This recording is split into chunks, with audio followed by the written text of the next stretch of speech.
everyone, this is Kathy with Fireweed Stitches. Today I'm going to make the Lady Denali. So Lady Denali features slant pockets on both the front and the back.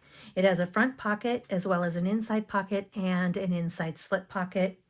A great tote size bag. It is a pretty large bag and it does have shoulder straps instead of a crossbody. So to start out, I have all the pattern pieces cut out and prepped. I've prepped most everything and that way I can do everything right here at the table versus going back to my sewing table, or not my sewing table, sorry, my cutting table. So anyway, first things first, we've got the inside slip pocket. We have the exterior pocket and the interior pocket lining. We have the linings for the bags right there for the bag. These are the two slanted pockets with the linings. We're going to do this stuff first. Got the zipper tape right here. This is the bottom inside. There is the facing for the exterior. I'm going to show you a different technique on the interior. And then these are the exteriors right here. And then there's also a couple of other ones. We've got the bottom of the bag right here. These are the bottom panels. Not panels, these are the bottom borders, and these are the top borders. So I'm doing this a little bit different, and that is what makes this bag unique. You can mix and match your fabrics and put them where you want to. So on this one, we're gonna have the dark on the bottom and then accent the top with the patterned cork. I have already attached or affixed the Decaville light to the tops. This is the Decaville heavy on the bottom border, and then that's it on the bottom of the bag itself. Now I do cut the Decaville heavy scant of the 1/4 inch seam allowance so that it keeps it out of the seams. So that is one important thing to note. I do note it in the pattern, but basically give yourself 1 to 2 millimeters of room so that when you do go to sew it on and you turn it over to top stitch it, you do get a nice look. So I set those aside because we don't need them right now.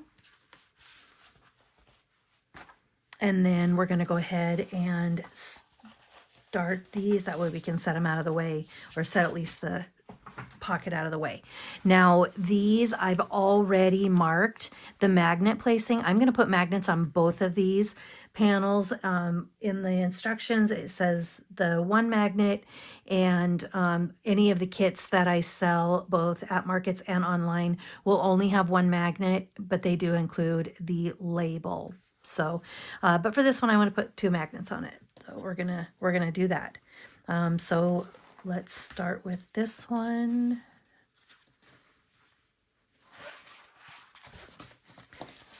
I've already done my markings so that it's a lot easier. I've cut them open, that way it's easier from this table to put it together. You can use clips if you want to. I do use a standard 1/4 inch seam allowance. Standard for me. Some makers do use a larger seam allowance. It's not my preference.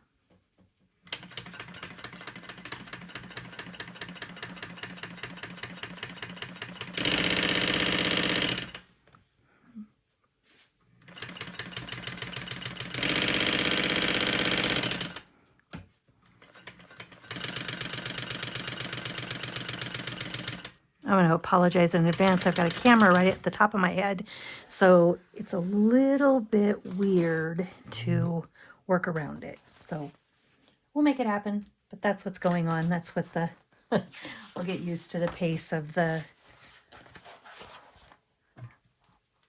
sewing.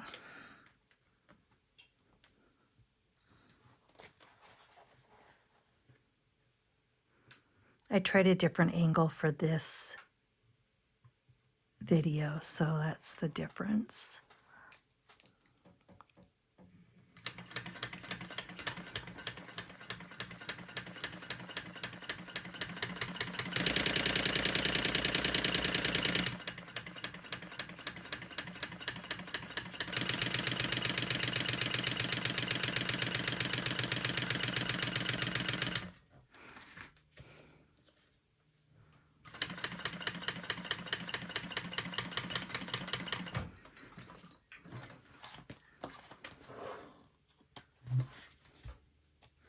I like to make sure that you can see over here so that if I do have to do anything, then it's visible.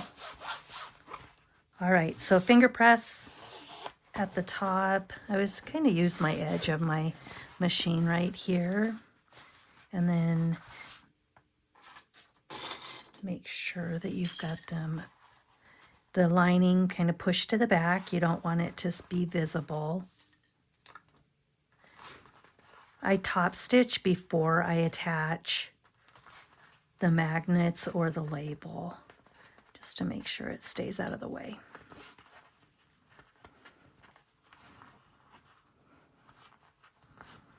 You could run like a chopstick or what have you at the top just to get a nice line, but I feel like easier to do it this way.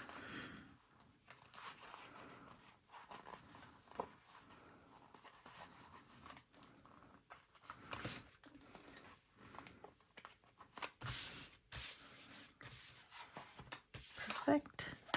All right. Now we're going to top stitch this in place. I like to use about a 4 for my top stitch.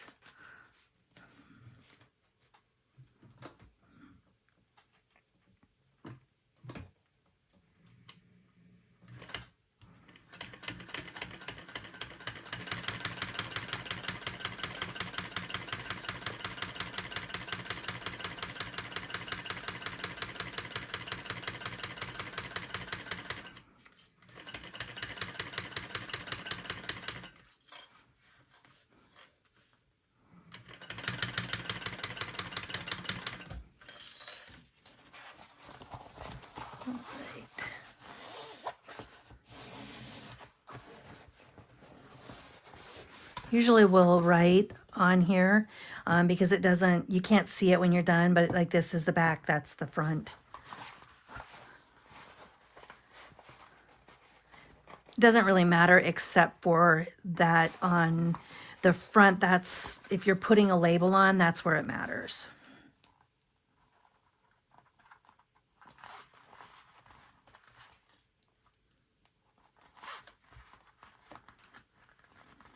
Or if you're doing the magnet on one side and not the other.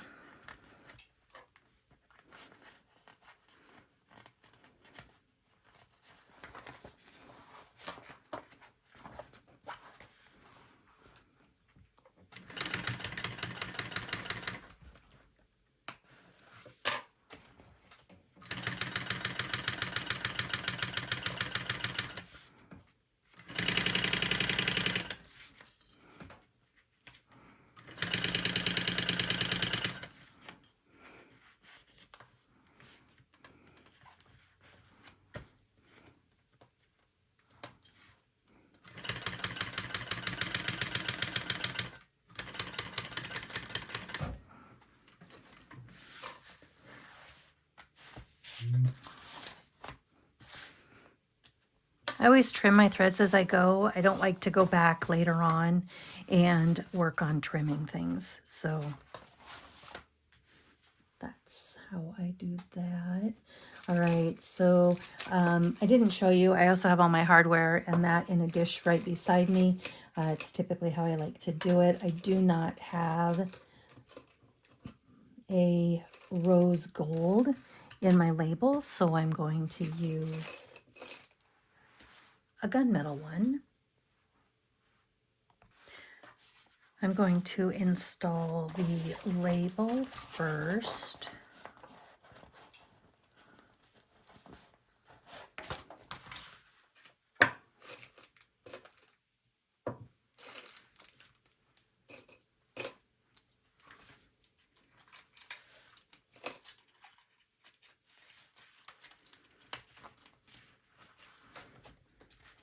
Measurements for the labels and that are in the pattern. I start like that and then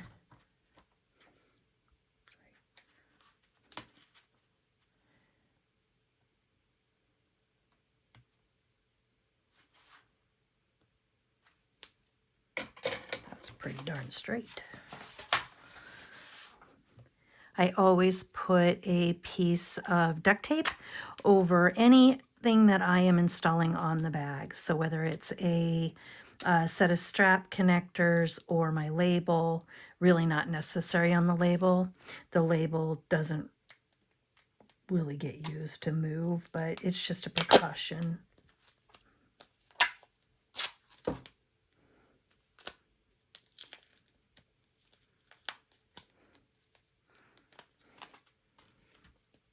Apparently I'm going to be fumble fingers right now. All right, so then bring that up. You'll notice that when I was measuring it from the bottom because with this slant angle, it needs to be measured from the bottom, not from the top.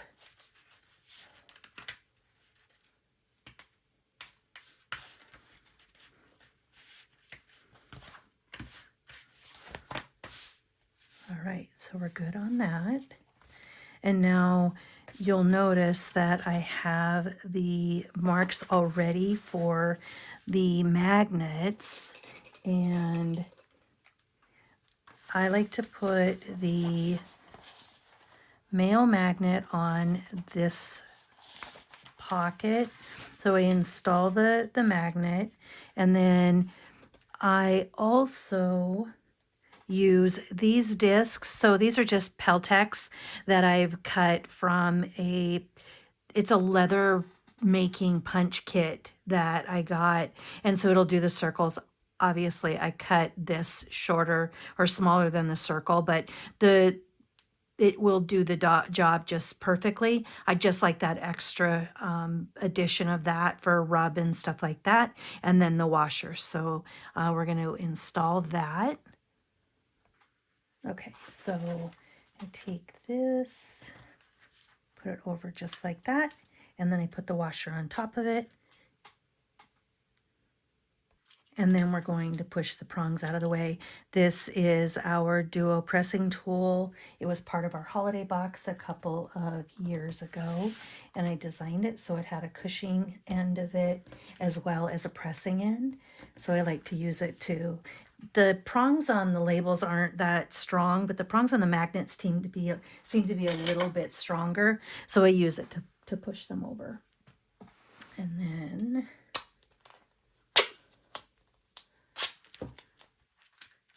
again with the tape,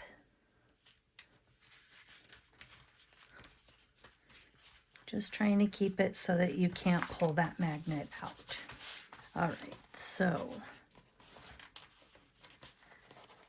little bit different when it's up against the label, but once you smooth everything out and we go to sew it, it's going to be a nice look. So that's the first one, and then we're going to do this one.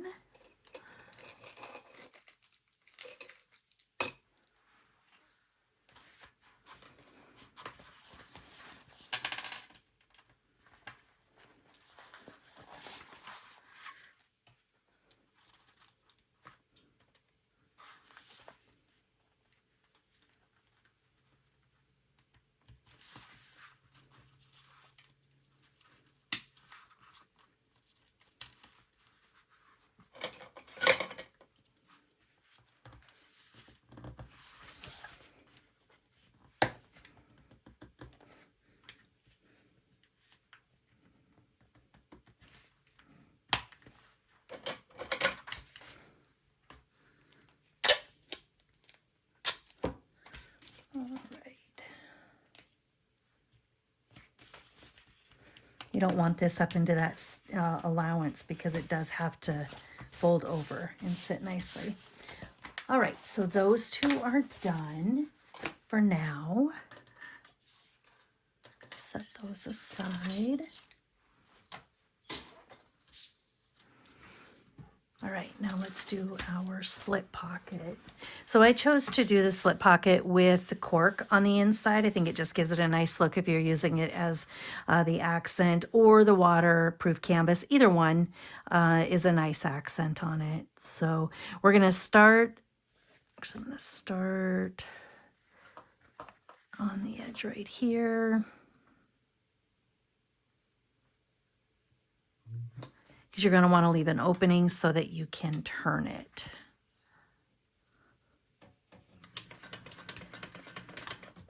I will tell you, these directions or these instructions are not following the pattern. This is how I would typically sew it, and I really wanted to bring it to light, you know, so you knew how I make them in my sewing room. That was the whole goal of these videos, not necessarily to just methodically follow the pattern. So for those of you that were wanting that, I apologize. That's just not how I make this bag.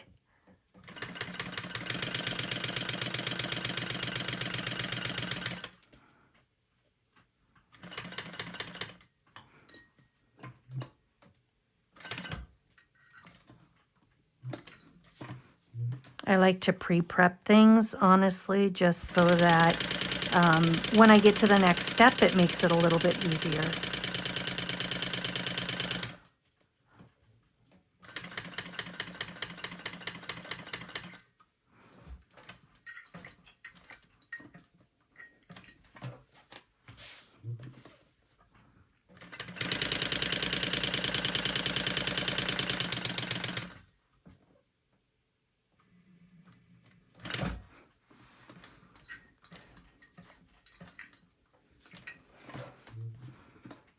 All right.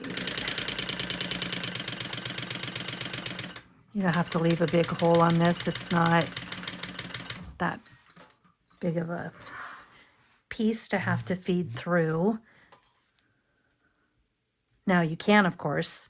It's perfectly fine. I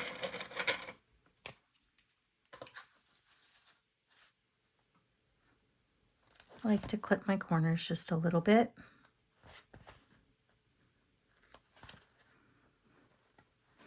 The lining that I'm using is a water-resistant canvas. This is the beige color, and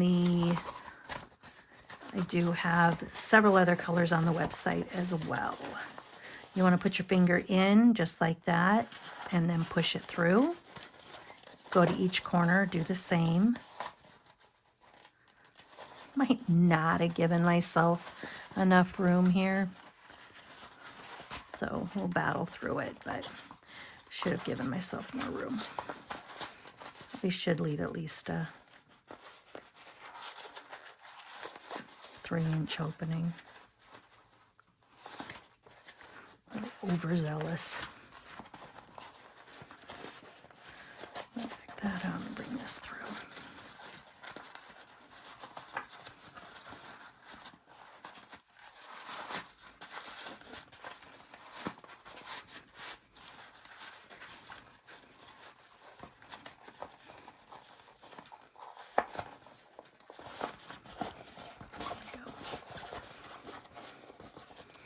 And then if you do have a corner that doesn't come out, stick your finger in and make sure you put your finger into the corner. It just makes it turning a little bit easier. So just like that. And then I take my chopstick, gently poke out the corners. Be very gentle not to go through because it's not fun if you do. Might be speaking from a little bit of experience. I like to run the chopstick around on the sides just to make sure I get a nice straight edge. All right, so now we're gonna fold in your bottom, get a nice look on that. We're not going to sew the bottom right now. That comes when we put it onto the lining. But we are going to sew across the top. So this is your top stitching to make it look pretty.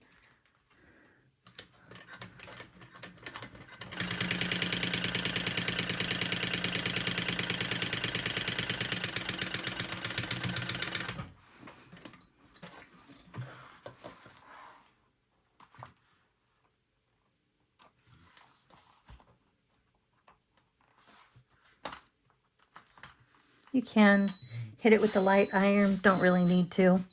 If you wanted to do a bit of a roll that right there, you can.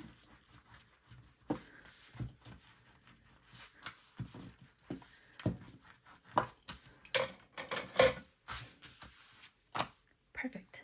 That is done. Let's go ahead and grab one of the lining pieces and, sorry.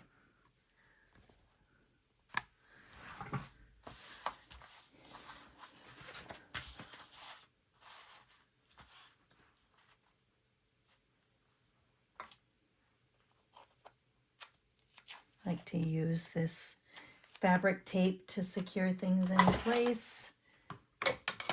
And then we're going to measure down from the top and place this down. Okay, so find your center.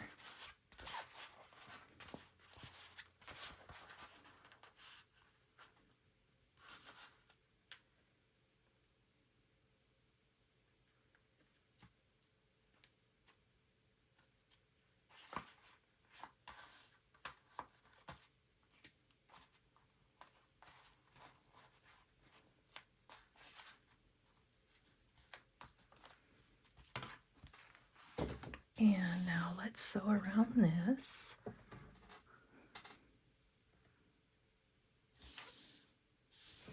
Actually, I think I want to move that placement. Seems a little too...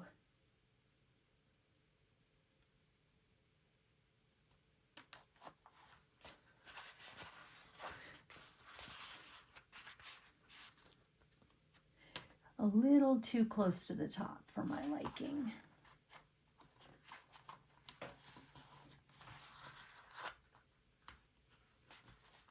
There we go. All right. For this one, I just put it 4 inches down from the top, for those of you wondering.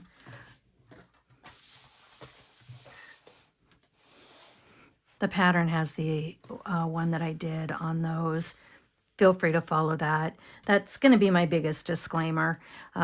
When in doubt, go back to the pattern. All of the numbers are in the pattern. This is just a nice sew along with Kathy and learn how to make the pattern.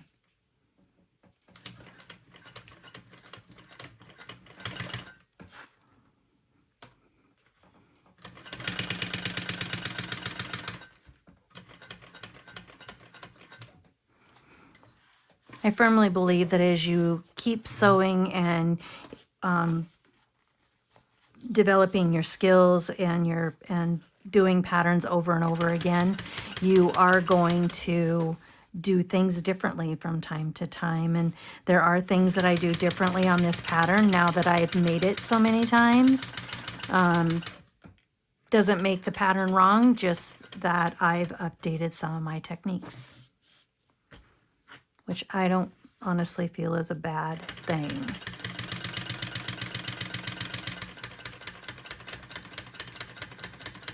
Do reinforce your corners because that's gonna get a lot of use.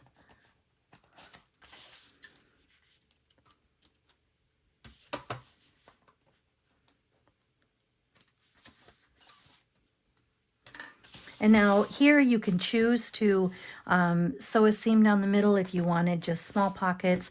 I'm going to leave it as a open pocket for this one.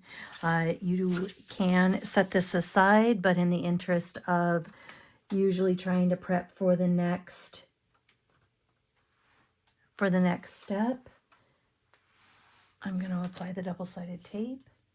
This also serves as a reminder as to which way's up, because I have done that wrong a time or two and end up putting it up here and then I've got my pocket on upside down. So that is ready for when we put the rest of the pattern together.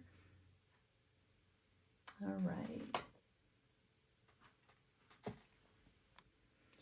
Okay, now we're going to put the magnets on the front and the back panel, and then we'll add the pocket to them. So I've pre-marked the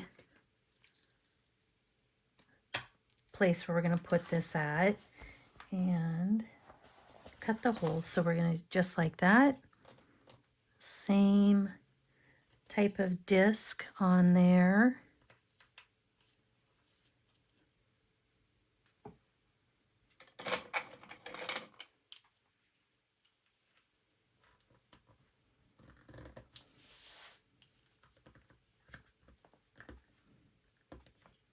Okay, there's a little bit of movement in here right now because I don't have the tape on there yet. So take your first panel. There's a protective sheet on that.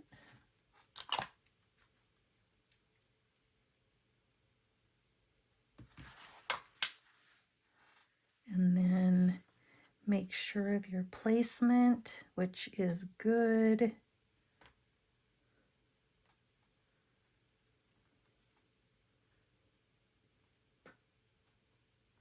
Yep. We're good. So now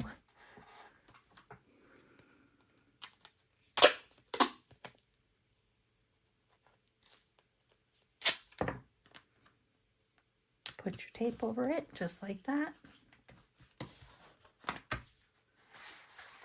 That is on. Your magnet is there. That one's ready to go. Now we're going to do the same thing on this one.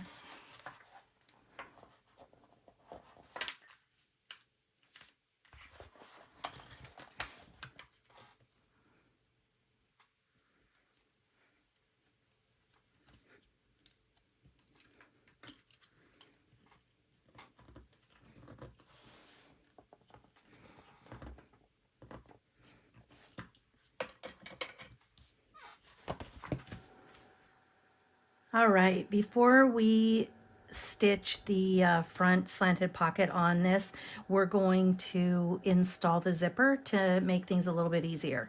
So first things first, we're going to put our zipper facing on, and to do that, we're going to go just like this. I'm going to center it. I've got the zipper facing that we made or cut out, and then let's see,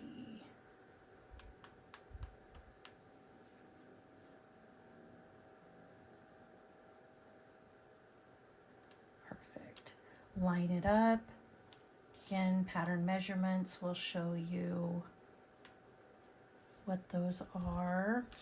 It's a good time to show you the quick notes. Now, these are the notes that I use when I know how to make the bag, but I want to make sure I get the placements right. And so I designed these quick notes. They're on the website. They're a great tool for you to put all of the quick information on your pattern, quick sticky, and be able to reference it quickly for all of the how far down you want the zipper facing, how far down you want the inside pocket, things like that. So just a quick note on that. That makes it super easy. All right, now what we're going to do is we're going to sew down both sides of these lines.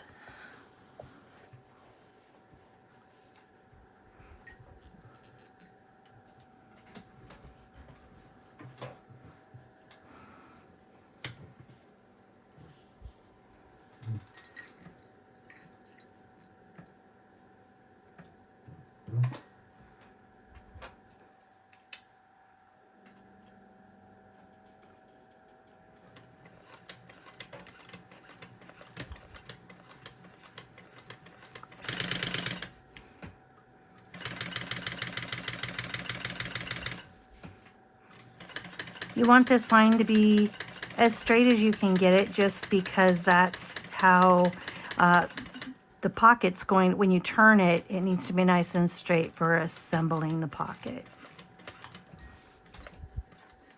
All right, turn this, and you stop at the ends where you made your marks.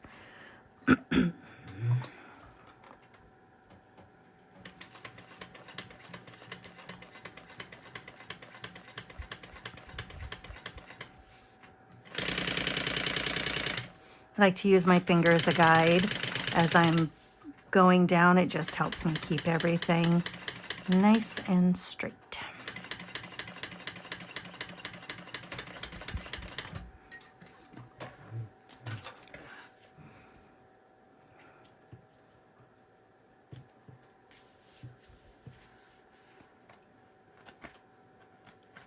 Okay, and then what I'm going to do at the workstation real quick is cut in the center a straight line down to the half-inch lines that I drew right here and here. I'm going to cut right in the middle because that's going to give us our hole to turn this through.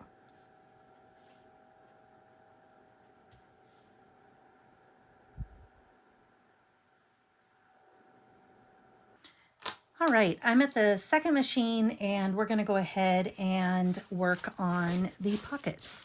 So you want to put your first pocket lining right side up, and then the zipper tape will also be right side up.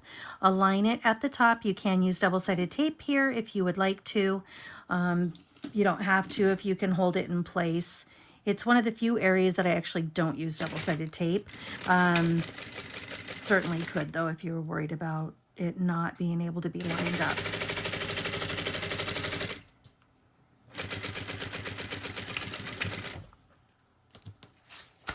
All right, do the same thing with the second one. They are the same size, the exterior and the interior zipper pockets, so I just do them both at the same time. Again, different than what the pattern calls for. This is a little different technique that I have evolved to, and it just makes it a little bit, I say, easier. In the pattern was designed so that it was a little bit more user-friendly if you were using interfacing, but I'm using a water-resistant canvas, and at that point you do not have to use the interfacing. And so that is noted in the pattern, but it is probably one of the biggest questions I get. So if you're using water-resistant canvas, you do not have to use interfacing, which saves you a nice whole step, which is why I'm doing it this way. So now you're going to take your first one, finger press it away from the zipper, just like this. Now you're going to right sides up again, so zipper right side up as well as the zipper lining. Line everything up, and then you're going to sew across on that one as well.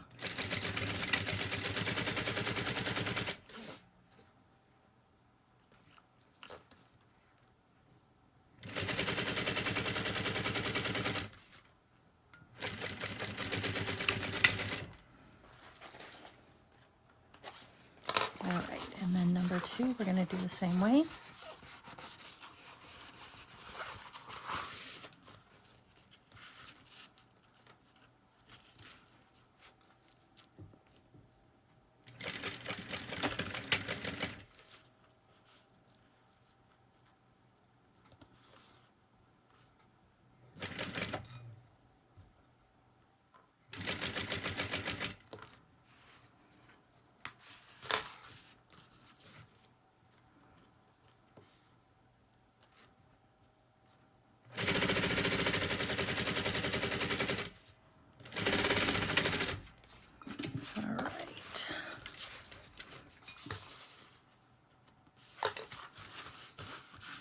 Those are ready to go. We'll take you back over to the other machine, add a little bit more room on that machine, and I'll show you how to finish prepping these.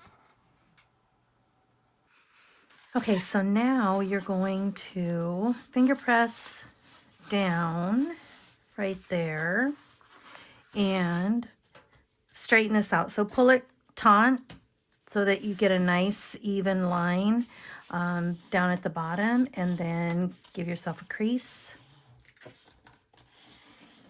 right there. You could use the iron if you wanted to. You do not have to. And then take your scissors. You're going to cut, holding it nice and straight. If you use your iron, then you would just, of course, cut on the line. But That one is done.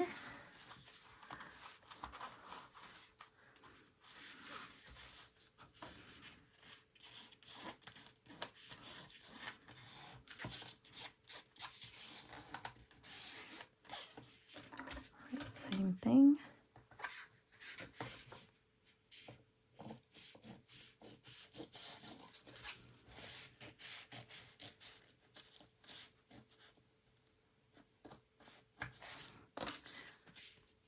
So both of the pockets are prepped. You will want to go ahead and add your zipper pulls because you're going to have to do it before you install it. So with the longest side down, you can see that one side is longer than the other. You want the longest side to the back. So open up your zipper.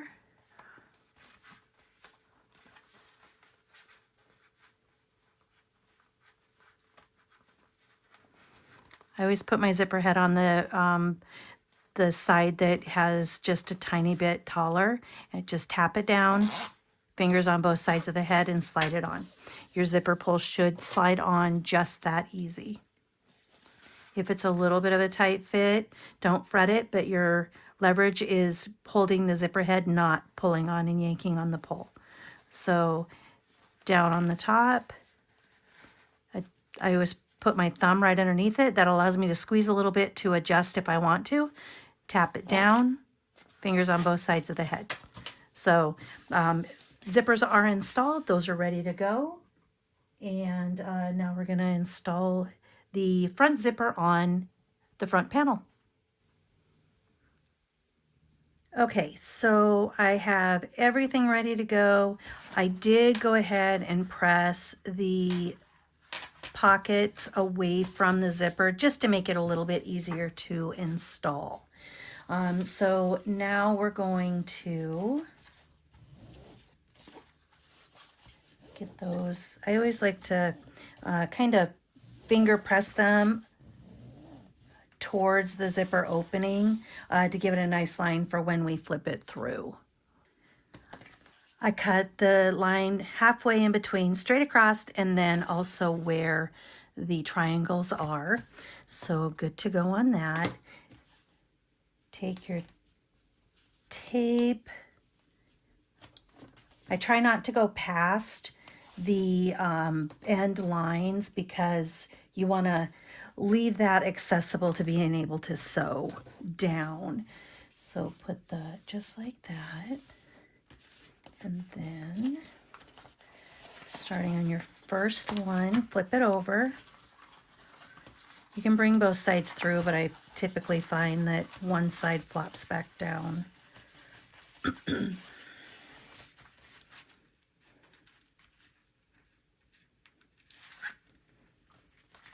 And then you want to fold this back.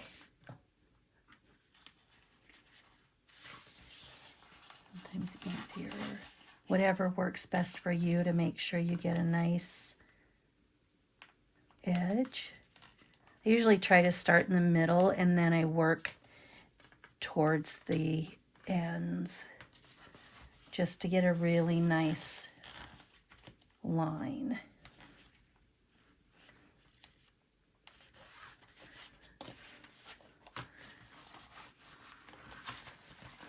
And then you're going to push this one through, do the same thing. You can adjust it after you get the edges tucked down.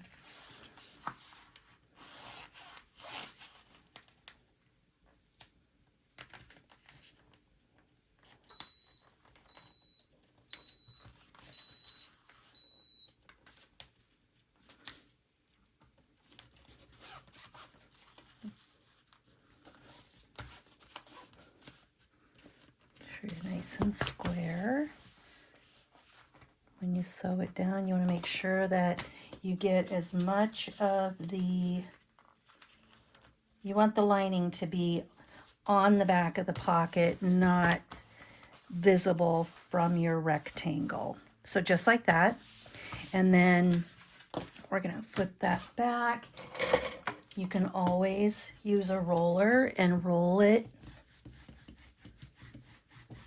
just to give it a nice finish.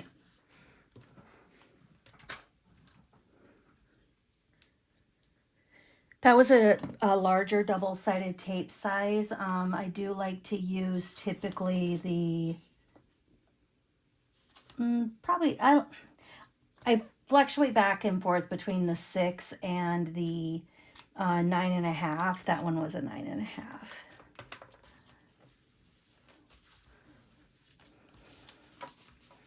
All right.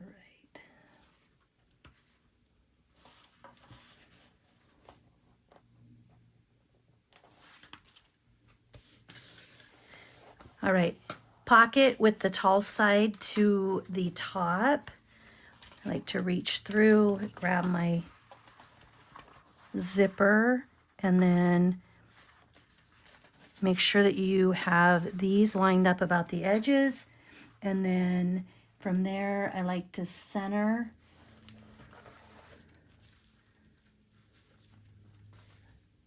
on the end. I like to make sure that the zipper is centered in that, and the same thing with the other side.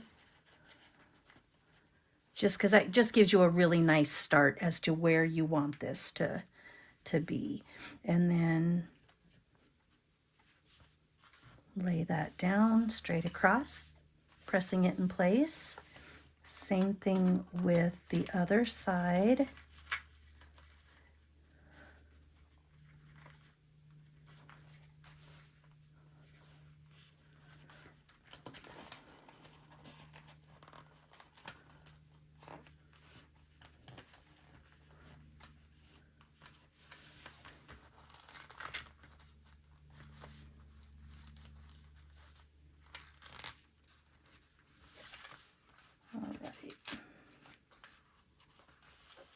You can adjust it a tiny bit as you sew, but you want to have the basic look for how your zipper is going to look in there. All right, so now we're going to start. Your pocket is still, the long side is still to the top. The short side is still down towards the bottom. Start at this edge. If you need to pull through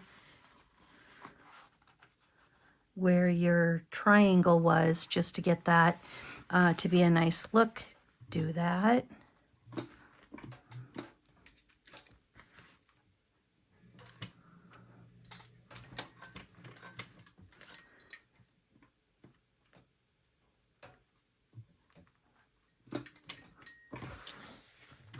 And so then you're going to needle down, pivot, and then sew across the bottom.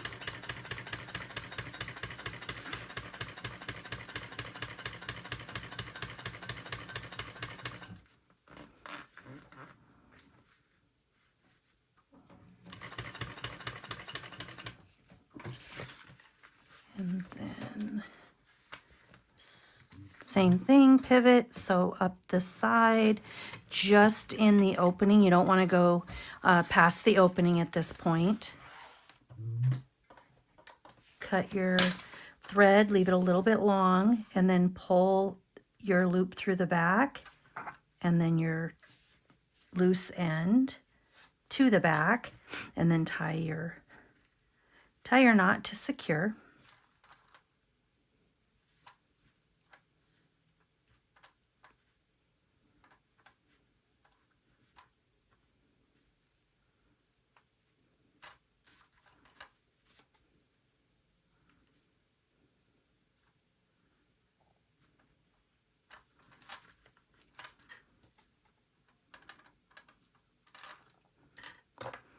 I always like to singe the ends.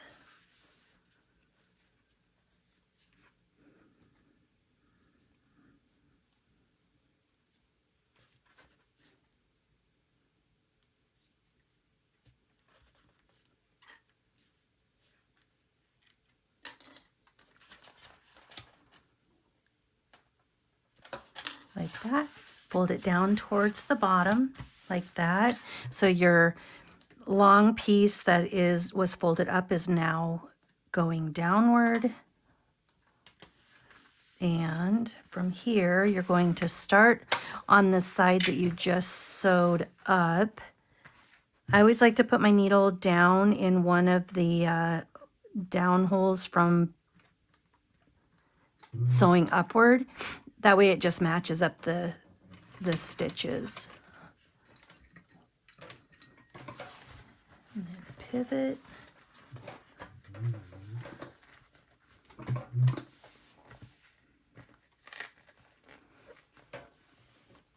Make sure everything is nice and straight. Like that. And then across the top.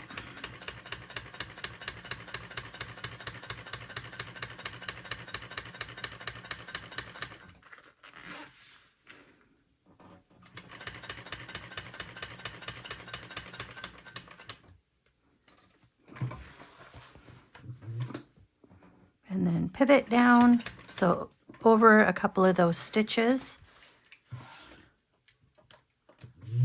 And then same thing, pull your threads from the front to the back.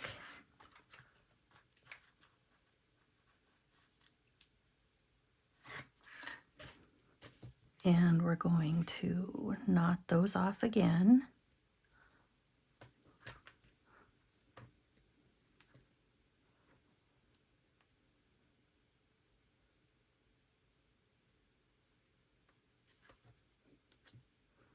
Trying very hard to misbehave.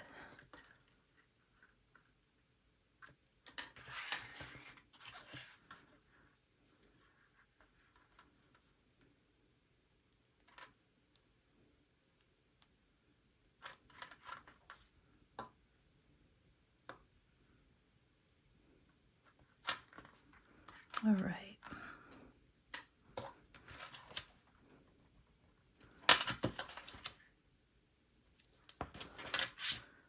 That all looks good. Now I'm going to go ahead and sew down and across because this is not a zipper that we're going to be turning through. So it can be nice and closed off.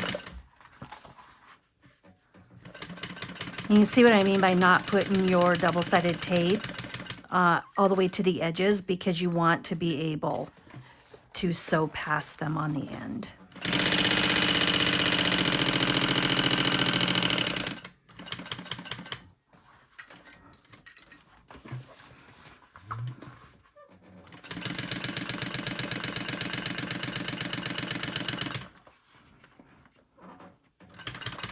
Try to go over those triangles if you can. That way they stay in place. They should never be an issue because you've already sewed across the edge, but just in case. Okay, that is done. And now we're going to take your front slanted pocket, line up your magnets like that, and then you'll line up your edges.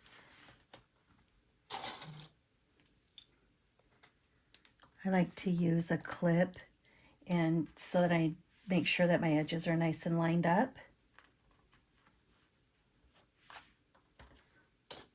And then you'll pull the top in to meet your seam, not your seam, your edge, sorry. The right edge, just pull it slightly in. The slanted pocket is cut a little bit out on the top just to give you more room. So you'll want to tuck it in, and so pull it in so that it lines up with the edge right here. You can see I've got a little bit of over from the lining. You can cut it off or just realize it's there and don't use it as the seam allowance.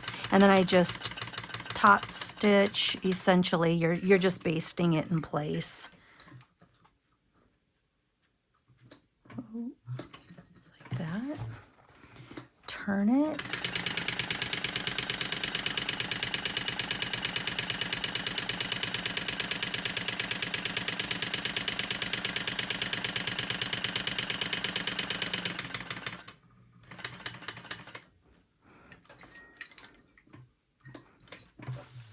And then again, you're going to pull this over to meet. Make sure that all of this, so this pocket, you're just bringing everything to the edge to line it up, and then baste it the rest of the way up to the top.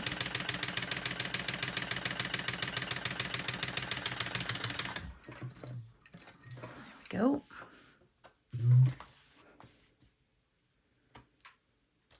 You can see that it looks like there's too much room in here. It looks like there's a gap, but when we're finishing this, these are going to go to the sides because of your side seams, and it does pull it nicely. So that's the purpose for that. And then now we're going to put our top and our bottom on, just like this. Now again, I have chosen to do the printed one on the top and a solid on the bottom, just to give it a nice contrast.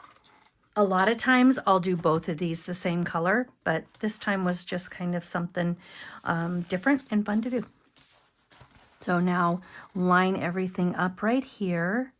So you're going to line your bottom edges with and the top edge with your border, this bottom border. On this one, you'll start at the end and you're going to sew across. Sometimes you have to tug on this a little bit just to pull it out, because the Decaville Heavy that I've used will really firm it up quite a bit, and sometimes it has shrunk it just ever so slightly, and so just kind of nicely ease it down so that it fits nicely the rest of the way.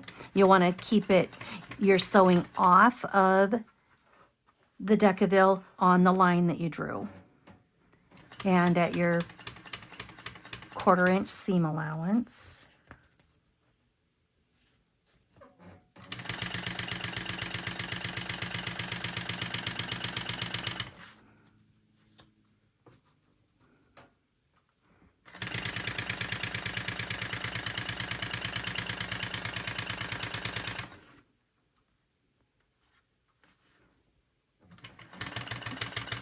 All the way across.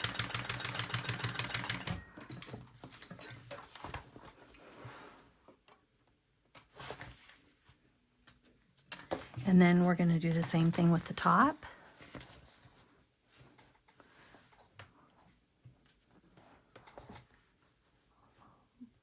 Line the top edge and the end up and sew across.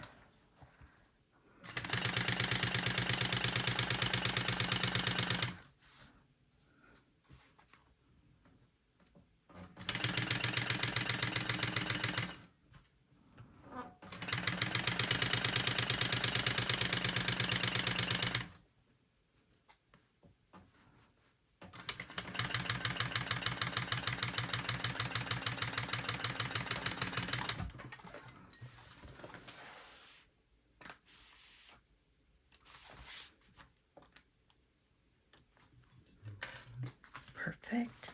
And now we're going to fold the borders away from the front and then top stitch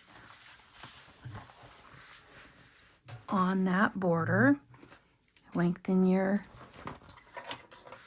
stitch and go across.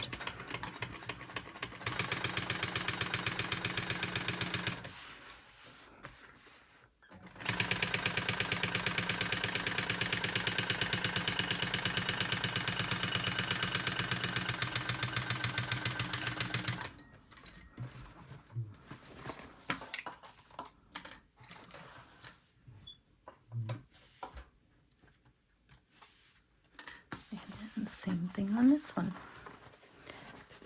Because it is fully interfaced with that Decaville light, I do like to finger press it before I start to stitch it.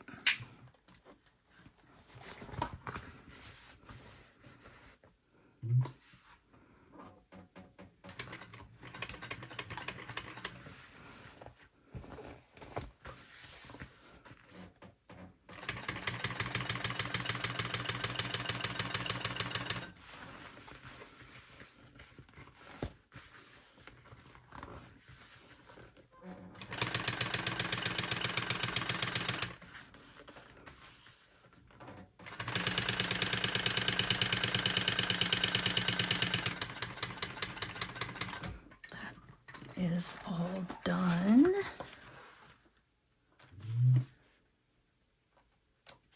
Okay, you can see on here, I have a little bit over on this side, and so I'll just trim it. It's not a big deal, just trim it up so that it's not an issue for later. And then we're gonna move on to the next step. Okay, now we're going to install the hardware on the front because that finishes the front panel. Right here, I've got, these are the stylish strap connectors. We do recently have those all back in the different colors. So stylish ones, you're gonna use this same approach to any strap holder you use. So for us, we have the stylish connectors, we have the geodomes, we also have a couple of other ones. The let it slide, there's a video on that if you want to do the let it slide connectors, the button connectors. So the theory is the same, it's just how they are installed that is different. So for this one, we're gonna go over, and I always like to put the washer right up against the edge. So I mark it with the washer, and so there is that one. Lay it out so you know if that's where you actually want your placement to be. Just like that. So on this one, you're going to get them right there, which gives you perfect amount of room. So I like it. Gives you a visual, and then you can go from there. So make your marks on that one.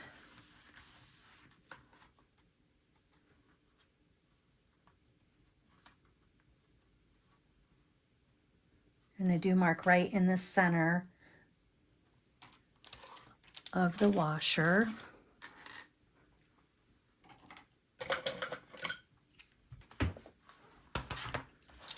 And then I just take my pen blade. You'll want to make sure that you're not going to go through anything that can't be cut. Make your little bit of a incision.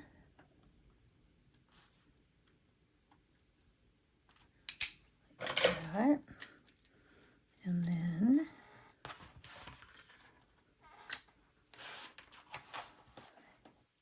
I'm going to install those.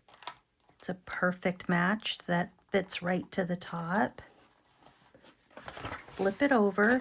Now you can do the same thing that you did on your magnets.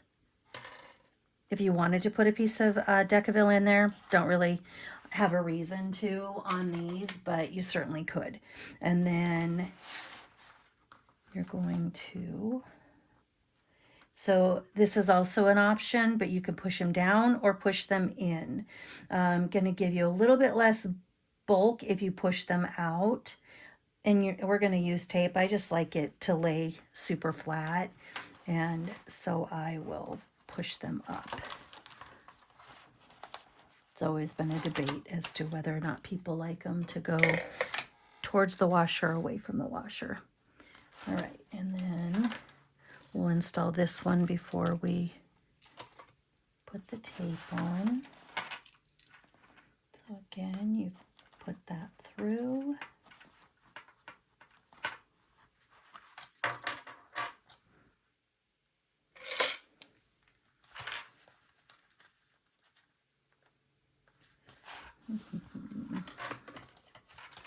I'm gonna just cut this out of the way.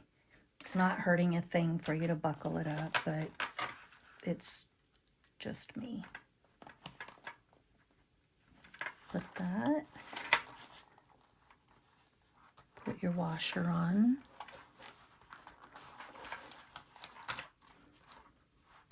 I hold it from the front side and adjust the prongs. And then what I do is I take my heavy duty tape duct tape, Gorilla Tape, whichever one works best for you. And I put it over the top just to secure those in place. I just never want these to pull out. And so those are measured up to the top, super nice. And now they're installed, and there is the front of your bag. Nicely installed. And now we're going to put the back together. All right, now let's do the back of the bag. Same thing. We don't have to install the zipper. If you wanted to put a zipper back there, you certainly could. And we're going to pull the top in to meet the sides.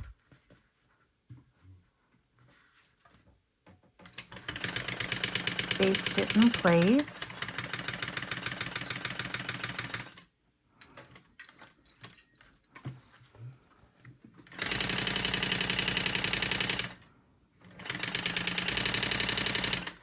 You just want everything lined up nicely.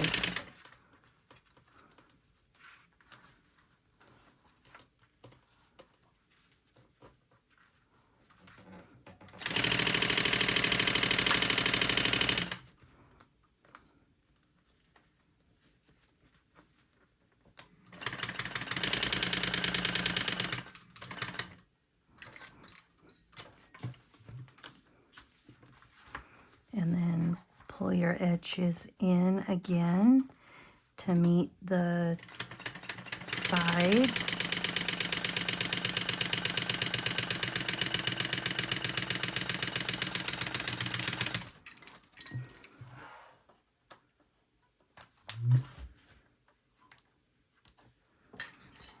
And now we will do the top and the bottom again. So top is up there, your bottom is here.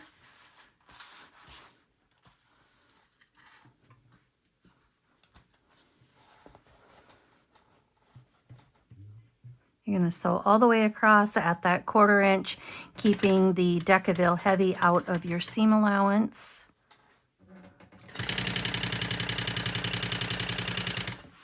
It'll just make things a little bit easier later on.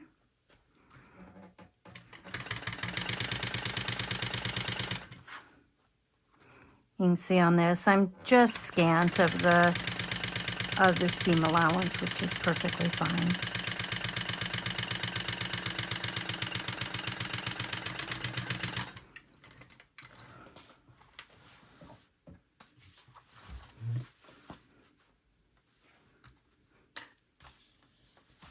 And then do the top.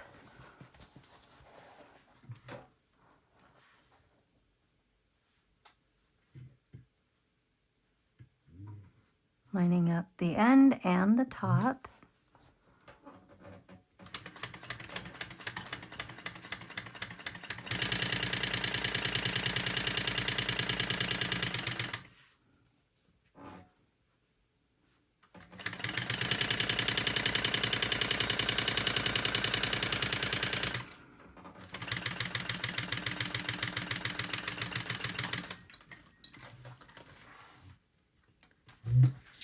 Now we're going to top stitch.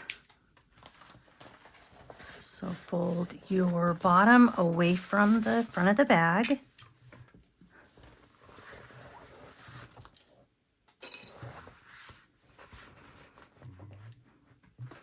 And top stitch across. I always like the seam allowance to be away from the slanted pocket.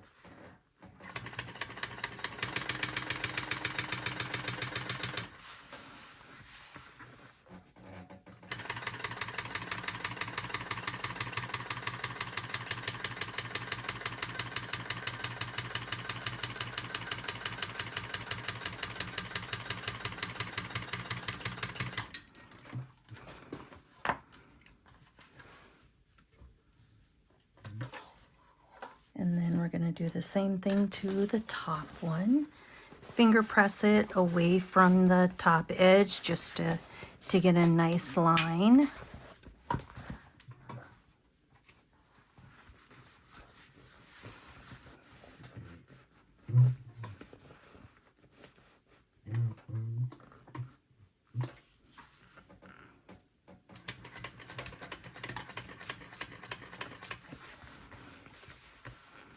And this one, I like the seam allowance from the back to be up towards the top.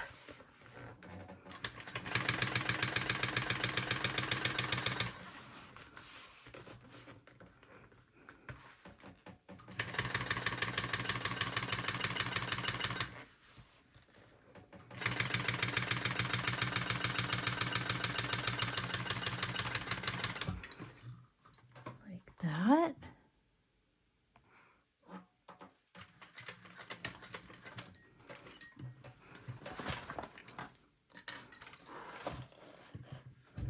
You'll snip your threads, and then I'm going to trim this away so that we are just about done with the back pocket. All right, let's install the hardware much like we did on the front. So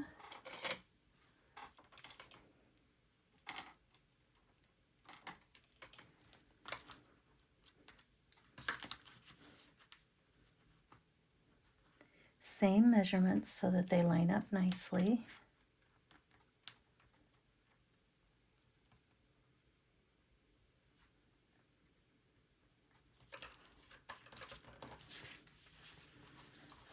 This one, you're not looking at the zipper pocket to make sure that you've got it looking good above the zipper, so you don't have to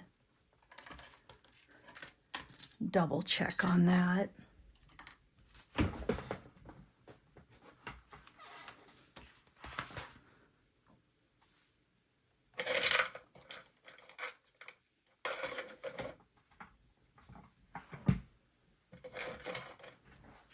All right.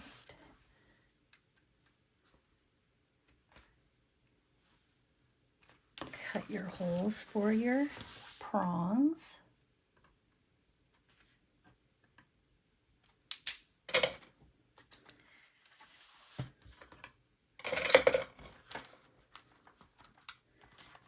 Install. Put those through. Put your washer on. I do it the same way they did it on the front one. I push them away. And then same thing on this side. Everything lines up at the top wonderfully.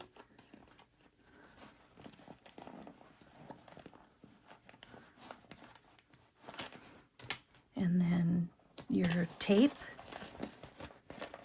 Give it a nice secure rub on that. Same thing on that one. Like that.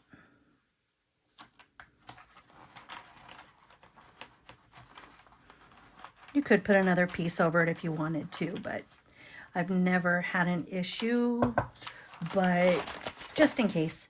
So then these are nicely installed and they look nice and straight.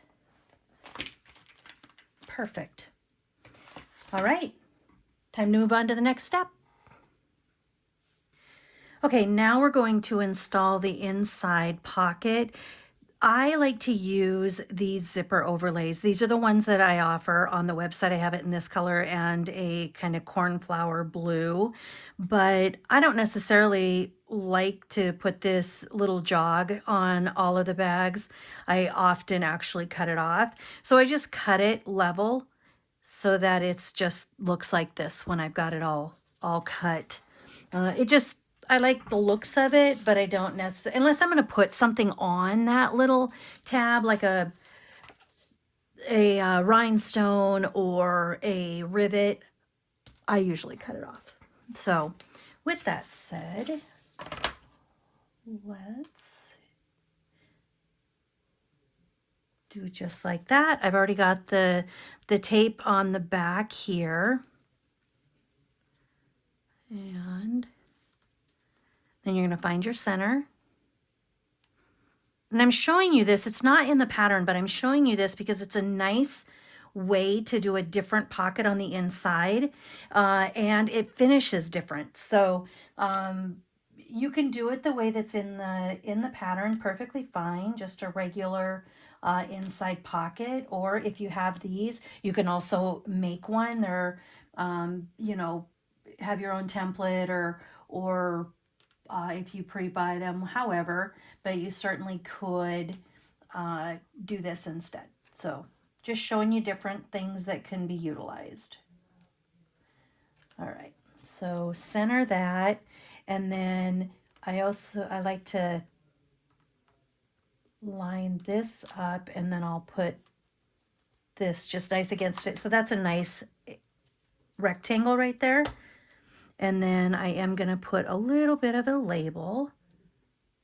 I really like our Made in the USA labels, so I'll slide that underneath to get a nice look. All right, looking pretty.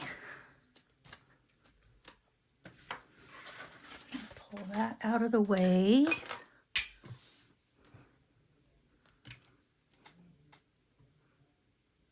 I don't need to cut that. All right, so now we're going to sew around the outside of the overlay.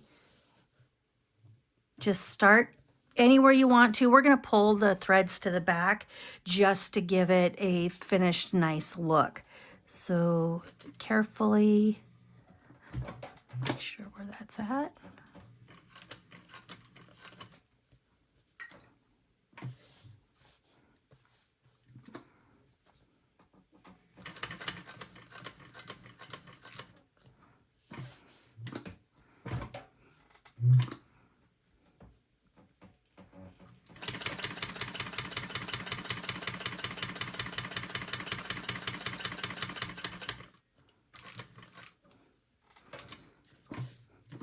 You're going to go all the way around. There's a lot of different shapes out there that you can have for these overlays. There's a lot of templates available. I actually have a couple other ones on our olive board pattern, and they are incorporated into the pattern because when I first released that pattern, it did have several overlays for the front. Now most people prefer the modified version, but with that said, it just is there. That's a source for some if you're looking for them. I like these pre-made ones because I don't have to worry about it. But then a lot of times if I'm really wanting to match up my corks or what have you, I have templates that I got years ago that I will utilize as well.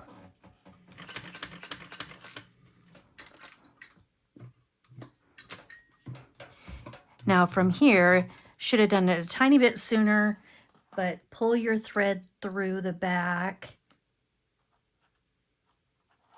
so that you can turn and then sew back up the side.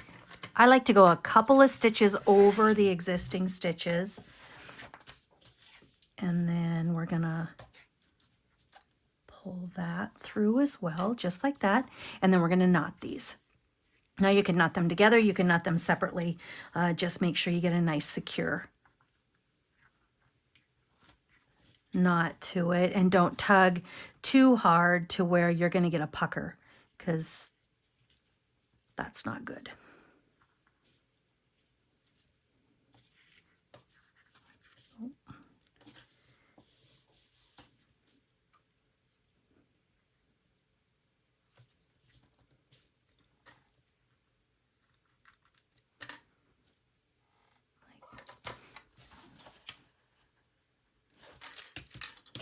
All right, looking pretty.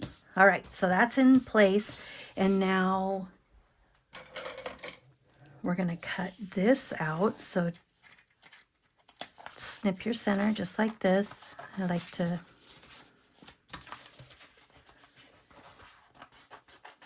just going to cut it like that, and then we're going to cut this away from the overlay. Don't cut your overlay, don't cut your seam.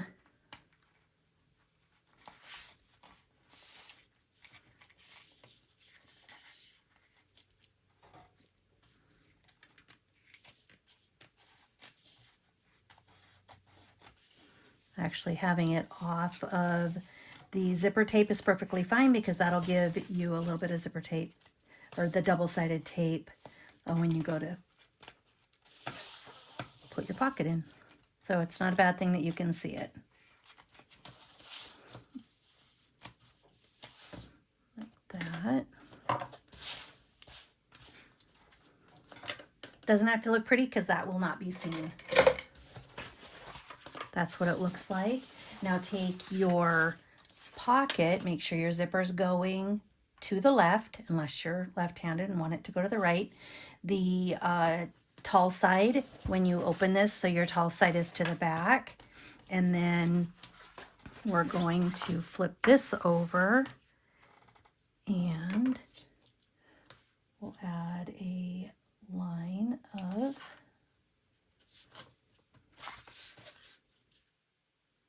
double-sided tape. Like I said, you can see the part where it was already there, so you don't have to re-add any on that.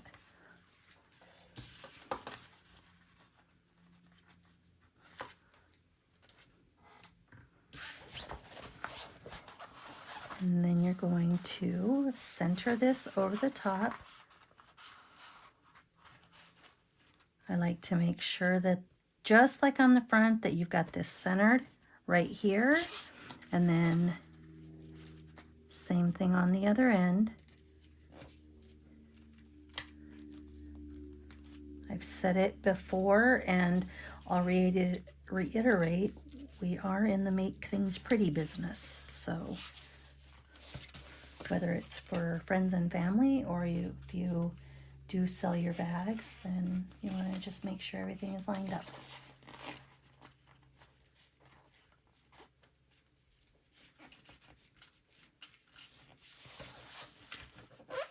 All right, so look at that. Make sure you got a nice look on it. We're really far.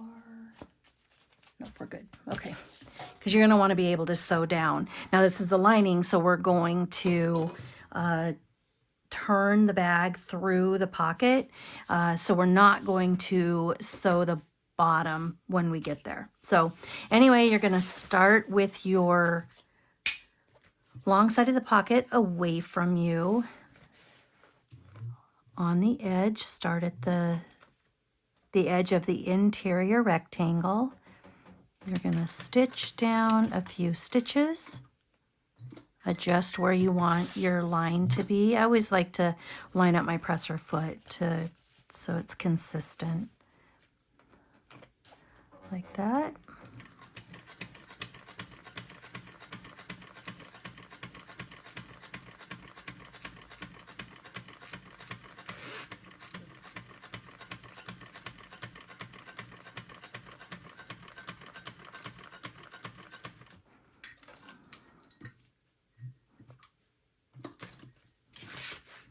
And then up, so pivot and up just to the bottom edge. You don't want to go into the top because we need to pull your stitches through and knot them so that we can lay down the top pocket, much like the front.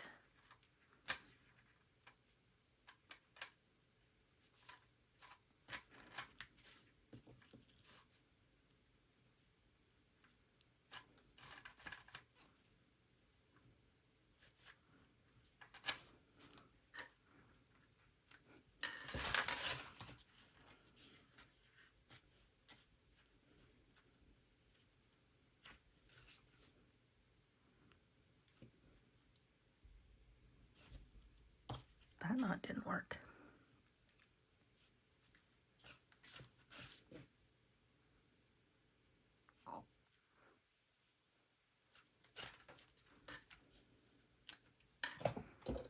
Excellent.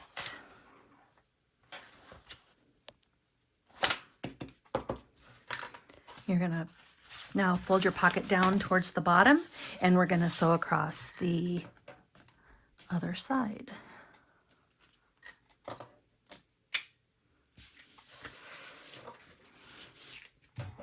Drop your needle into one of the holes that's already been made.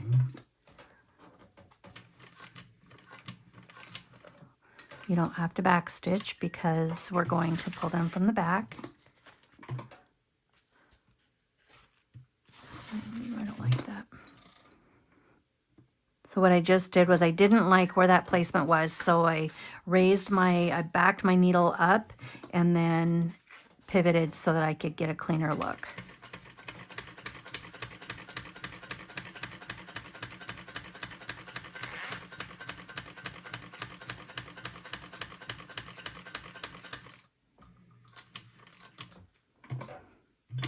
Wonderful. And then pivot down the other side, not all the way to, you don't want to go through the end of where you already had your stitches. Cut those off. And then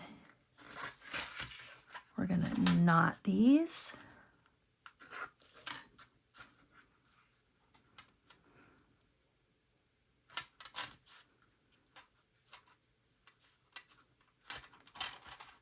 About time to start assembling the front to the back and make this look like a real bag.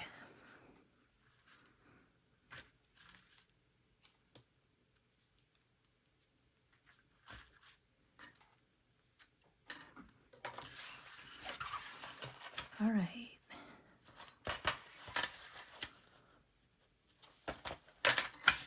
That looks good. Now we're going to sew down these lines, but we're not going to sew across.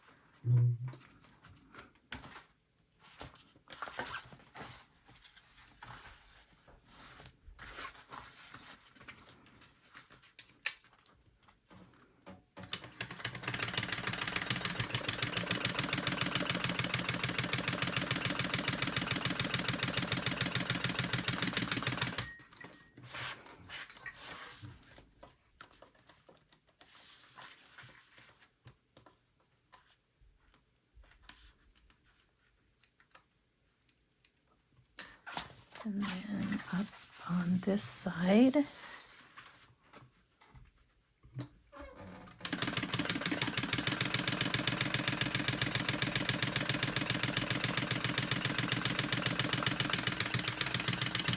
I do like to go back and forth over the zipper. It's already stitched in there. It's just really for my peace of mind than anything. All right, so now you have this edge right here. I always like to fold it up where I'm going to end up stitching across it when we get the bag done, but it does give you a general line and it makes folding it in to get when you're gonna close up the bag. So you could press it if you wanted to. I just don't ever see a reason to, but that does give you kind of a line when you do to flip it over. So that is good. Now we're going to leave that open because we're going to be turning the bag through there. So we're good on that. And now let's go ahead and... Okay, now we're going to prep our zipper. Put your pull on.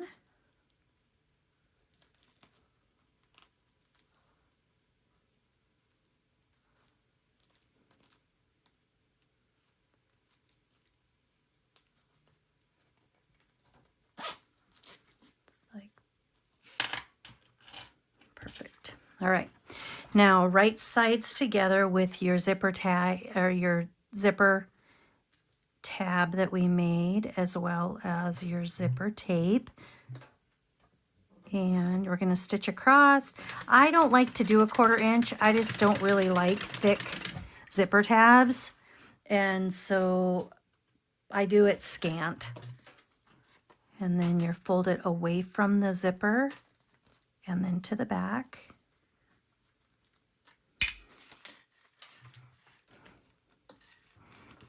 Make sure everything lines up, and then top stitch.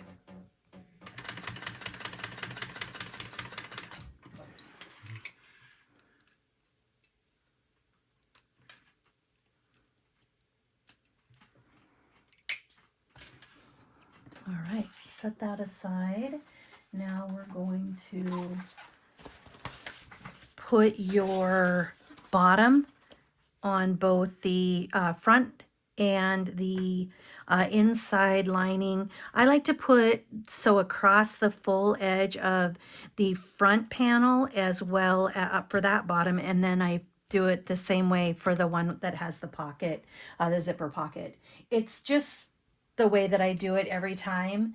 I feel like consistency sometimes wins, and this allows me to stay consistent. And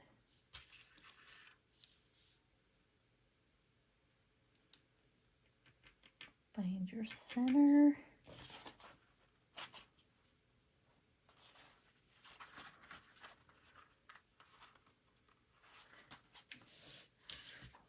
I'm going to mark these because I didn't mark this particular one.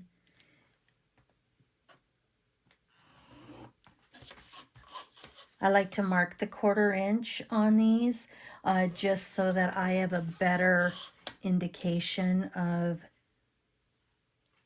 not only where the stitch lines are, but also where I'm going to start and stop, because we do start a 1/4 inch in on these. So just like that.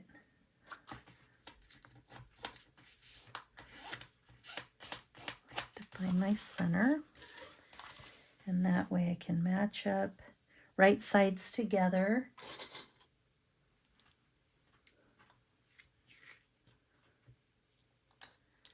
Do the clips.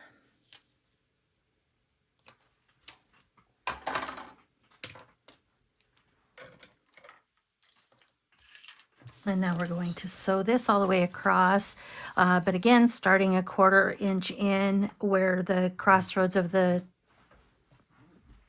seam allowances are.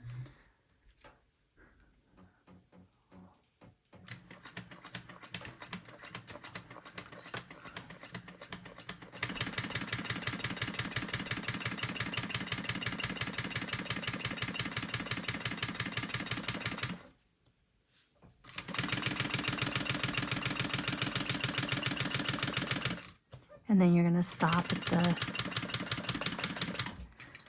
1/4 inch in from the other side. Snip your threads. All right, that one is good. This is one of those times that I know that we're going to need this. I'm going to need it or want it at the top. It's for when we line up the zipper. So I just put it on now, so it's good to go.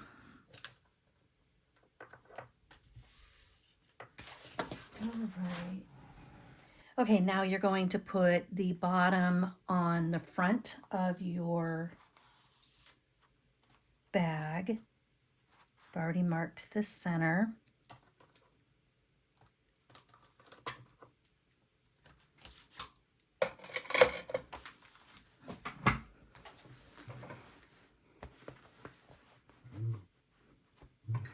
And then stitch across. You'll start a 1/4 inch from the top because we need that area for when we do the bottom. So make sure not to stitch on the Decaville. You want to keep that out of your seam allowance. It makes it easier, makes it nicer, crisp bottom look at that point.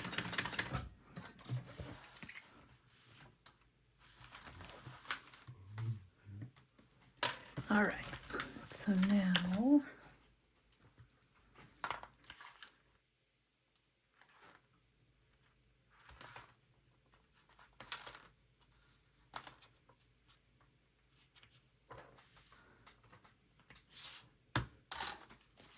you're going to want to make sure you cut across the back of your zipper, your extra zipper tab that's out of the way. Just transparency, so you're not like, wait a minute, I did put this on the wrong side, so I'm fixing it. So that's what's going on right now. So that's why you're seeing the tape already on there.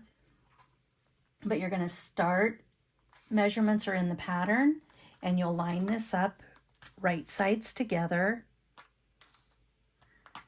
Now, because I already filmed and realized it was a mistake, I've already marked the edge right here, and I know that my marking right here, I've already got the double-sided tape, so I marked in the distance that I wanted that from the edge, made my mark, and put double-sided tape over both of the lines.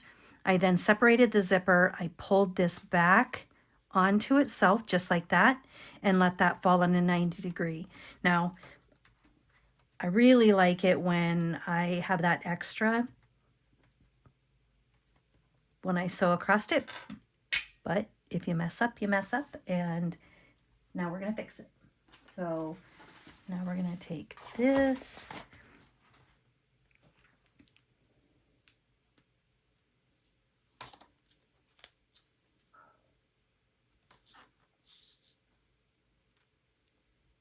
and we're gonna re-put the double-sided tape on it.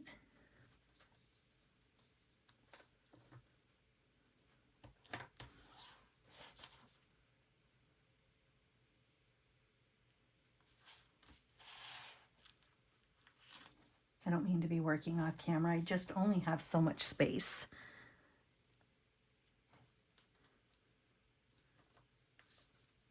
All right, so right sides together, your lining that has the slip pocket is going onto the front panel of the bag. And all the way across, fit it across like that. And now we're going to sew across. All right.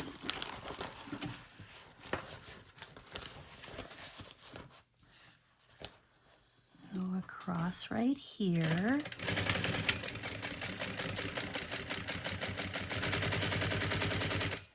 If you feel like your zipper is in the way, slide it out of the way, so you don't have a wobble in your stitching. And then all the way across. I do like to go over the zipper a couple times just to make sure that I have it secured.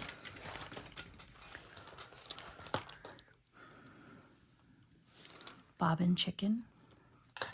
Woohoo. I won on that one. I didn't win a little while ago. 50-50, we're making it. Okay, this is where I would have you cut that extra zipper out of the top. I've already done it, of course, so just making notes so that you do. And then you're gonna fold your lining away from the zipper and around the back like this, giving it a good finger press down. Like that.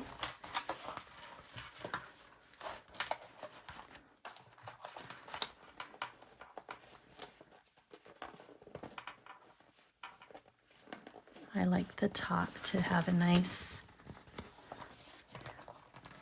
look to it, so make sure that you pull your lining away like that.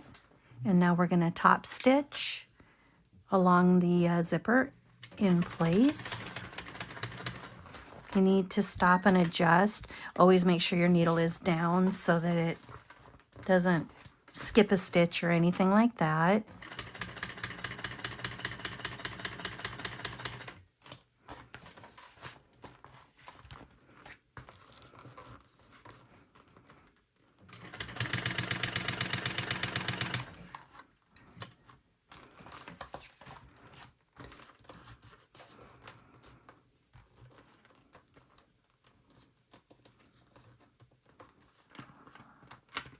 That out of the way. Going.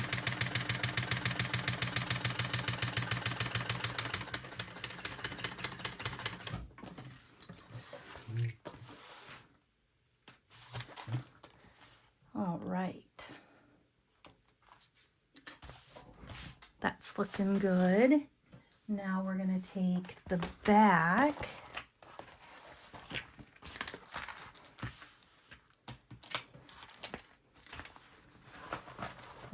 this one, and then have your double-sided tape on it. That all looks good. Right sides together with your front panel that you just got done doing. Line up your edges to get a nice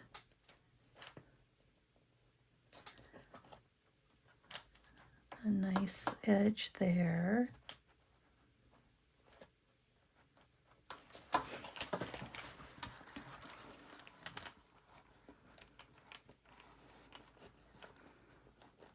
Come across, and you've got all of this lined up pretty. All right, now same thing as before. You are going to fold the zipper back on itself. I like to use my fingernail as a guide to get a edge and then fold it down. So now you've got zippers that are lined up here and look nice on the finished product. And then we're going to put our other lining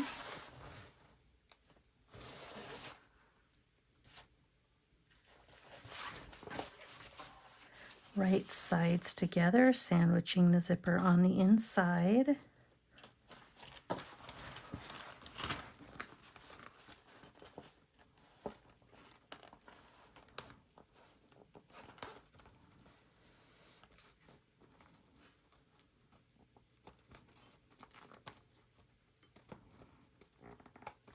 Line those up.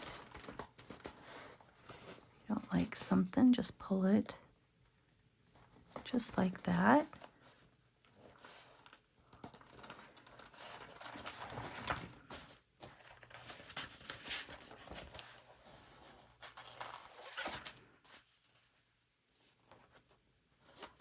There we go.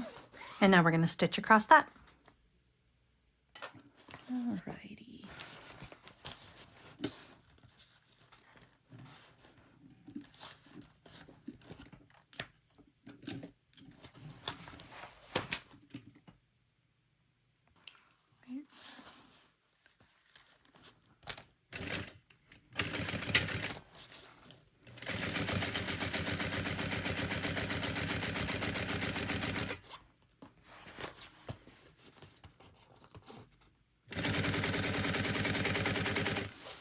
Don't forget to move your zipper out of the way if you're not liking how it's trying to go around it. And over the zipper a couple of times.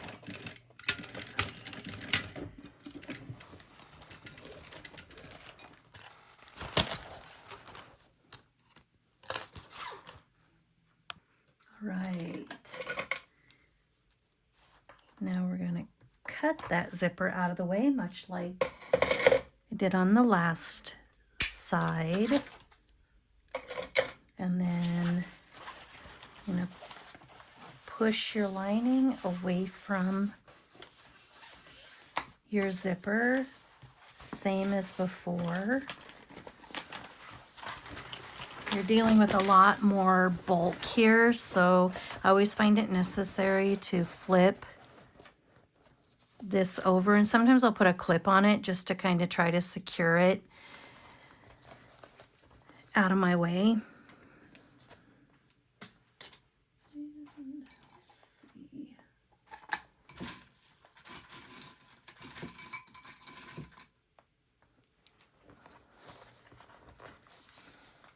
A little bit bigger.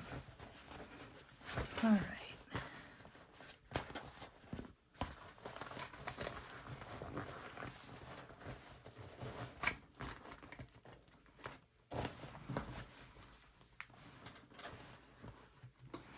Now let's top stitch this edge.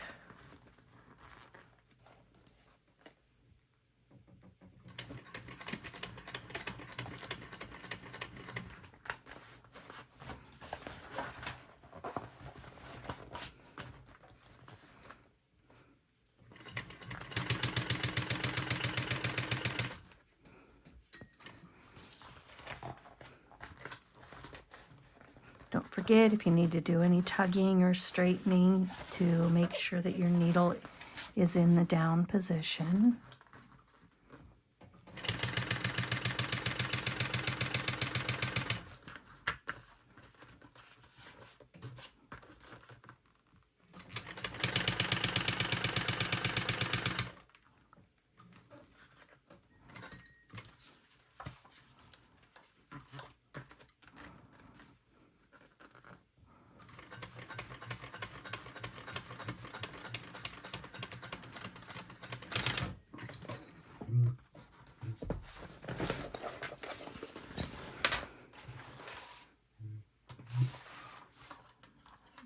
Snip my threads.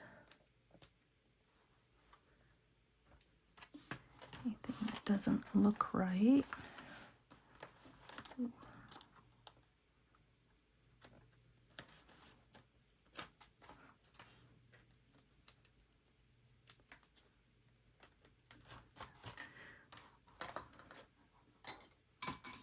All right, so now we have the front and the back all connected, and now we're going to do these right sides together, and it's time to put the bottoms on the other side. So just like this, you're going to bring your right sides together of your lining, match your sides up, which is going to give you where your center is for this piece, just like that. You can also match it up to the center. I just like to also make sure that the sides match up.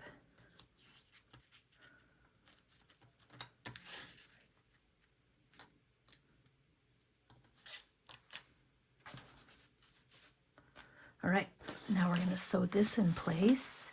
Now we're going to not sew all the way across on the lining one. And the reason for that is because that's where we're going to actually turn our bag through for a nicer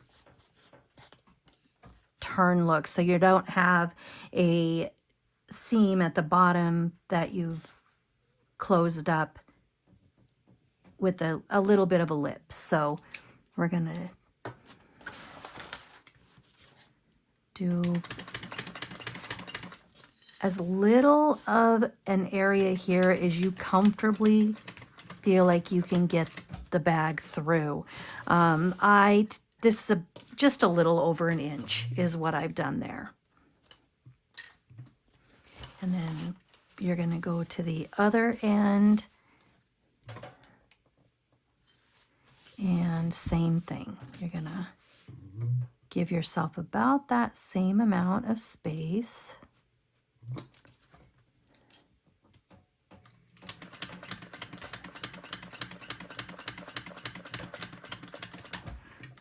Just like that.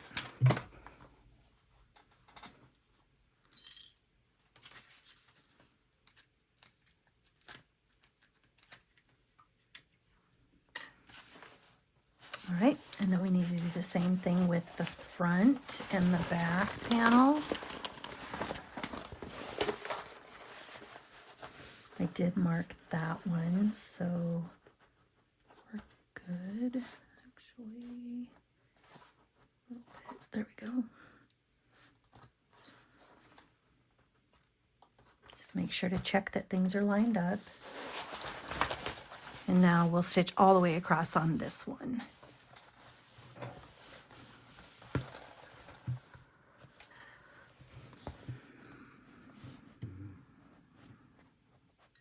And you'll start at the corner where the lines cross that you drew earlier, so a 1/4 inch down.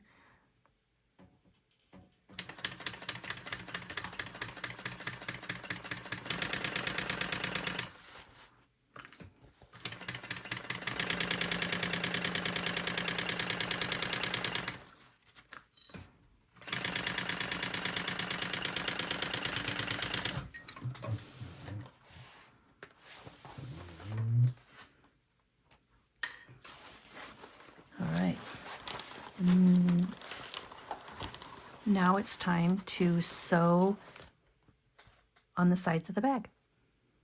Okay, now we're gonna sew on the sides of the bag to join everything together. What I do like to do is make sure that the top and the bottom of these two are matched up. And then at the bottom of the bag, where you've put the border on, is also matched up right there. And the reason for that is just when you turn the bag, it's a nicer, cleaner finish. So in order to make that happen in that manner, if you feel like it's all good, everything's measured perfectly, and you don't have to do this, that's okay. You don't have to, but I like to. So I go to the top right where I put those together and measured and made sure everything was lined up, and I stitch those in place.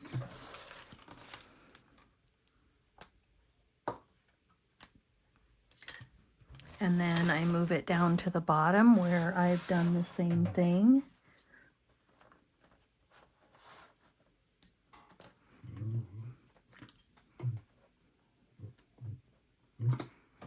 And I stitch that in place as well.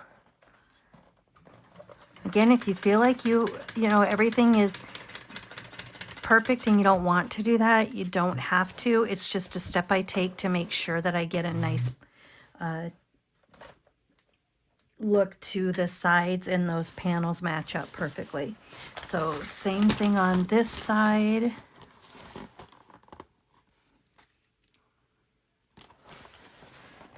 Down here.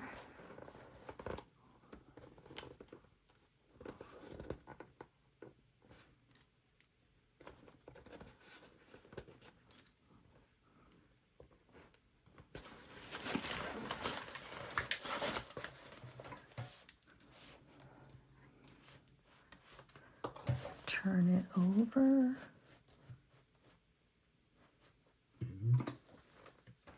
And stitch.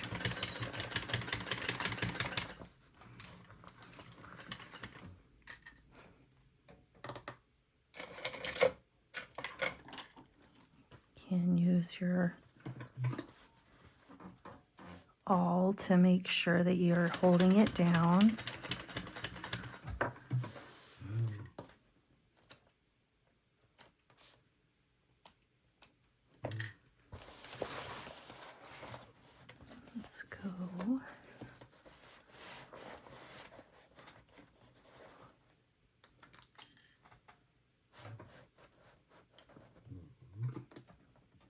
Check it and stitch down this angle or this edge.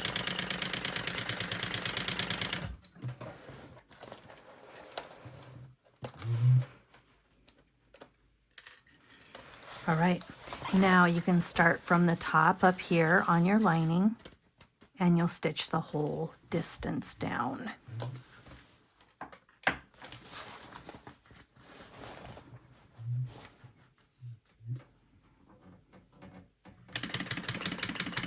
The bag's pretty big, so it'll be a little bit cumbersome to get this all nice and straight. Just be patient with it and it will come together. Feel like you're getting a little bit off, just stop. I do use the jump and sew to get close to the zipper up at the top, and that way I can continue sewing right on that edge. Again, go down a couple times, fold in your sides. I just sew right over those lines that I just got done putting together, just to reinforce.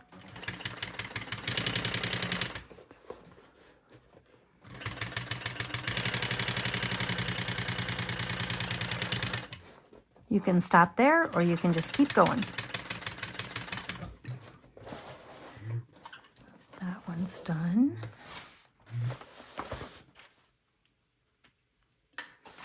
All right, I turn it over and And we're going to do the same thing again.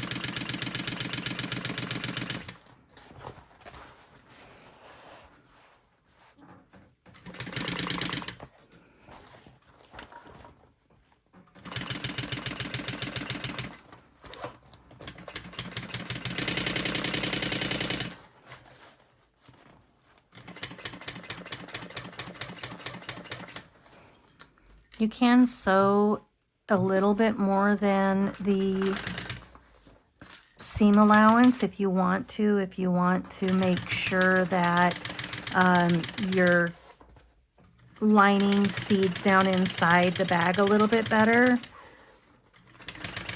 Always an option.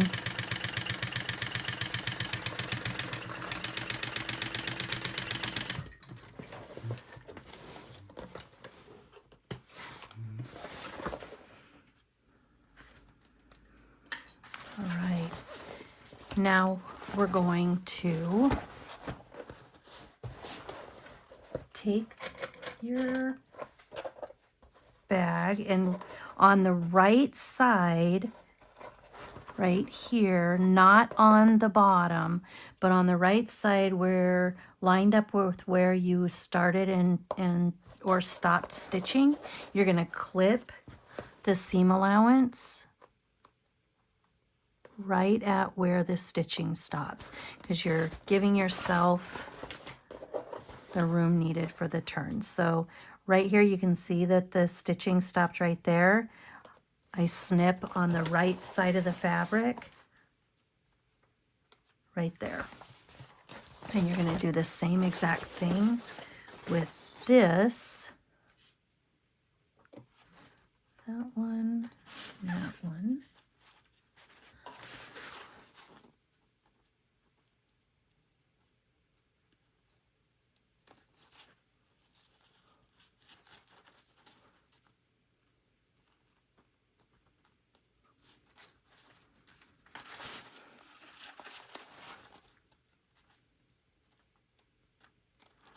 Wonderful. Okay, now you're going to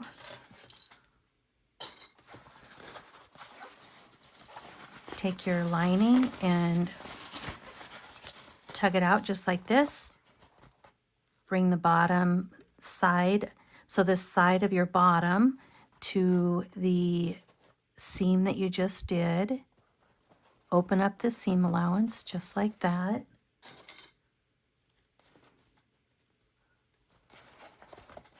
It's got a nice look to it. You can turn it over or you can stitch it from this side, whichever makes your life easier. Just make sure you have everything lined up. And now you're going to stitch again at the seam allowance.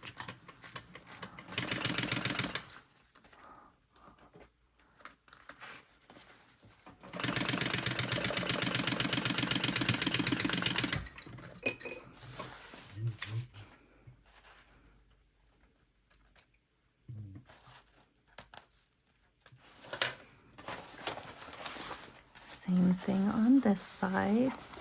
So open up the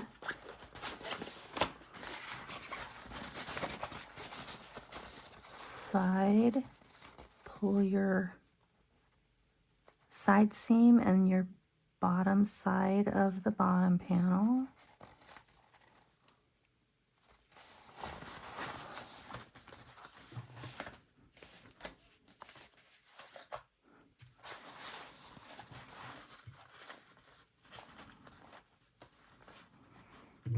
Keep everything nice and lined up. Do the same thing.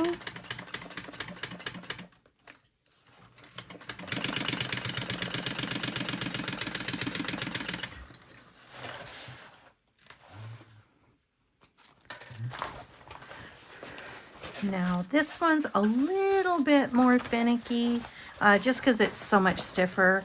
I would go in open up your pocket just to give yourself the working room.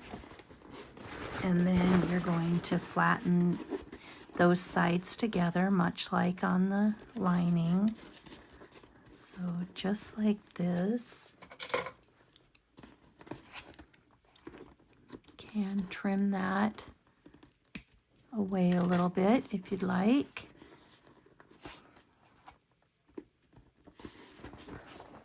And then do the same thing on that side. And now you're going to kind of squish down your bag. It's going to feel like you're going to hurt it. You're not. Make sure everything is lined up right here. And then stitch at your seam allowance. You want to stay off of your Decaville there in the seam allowance. You don't want that to be there. You also don't want a really big stitch here, so it's not a top stitching stitch. I do it at the smaller stitch length. And then go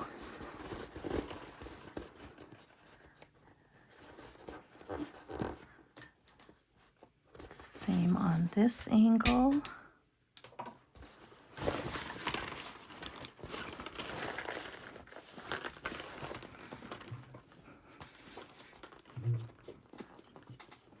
You can see that moved over a little bit, and you could tell that it wasn't nice and square.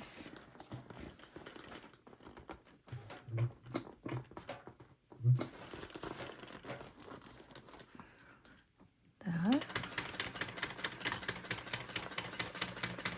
It's nice to clip it, but if you can hold it in place with your hand, it's just as effective.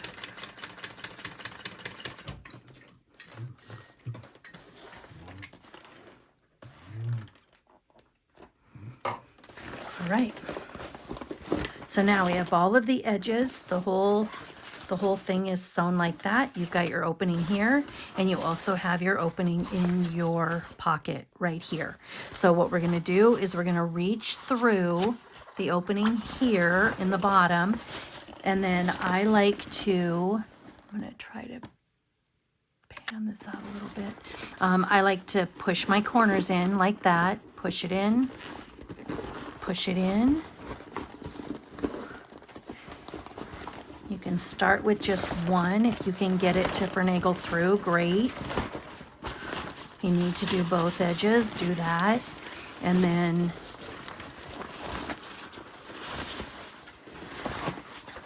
strong hands and just a lot of fussing. Let's see how this is just slowly working its way around. I just keep twisting it because it's such a big bag and you've got so much going on. I just figure if I keep twisting it, then I can get all of the edges all to slowly work themselves out. Turn that to the inside. Now you've got your other corners that you're going to push out. That. We're good. All of these marks you can take a steamer to and get a really nice finish. So the biggest thing now is just to get the whole bag turned out. So use your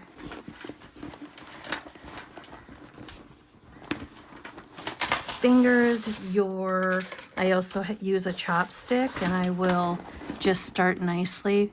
You don't want to poke too hard because I guarantee you're going to be mad if you poke a hole at this point. So just be gentle. Get the edges poked out. I like to run my chopstick down the sides like this just to open it up, and then right here, you can see that walked a little bit, but and then Use your fingers. You can scoop out. I'll show you that really quick. You can do a little bit of a clip right here to get that out of the seam allowance.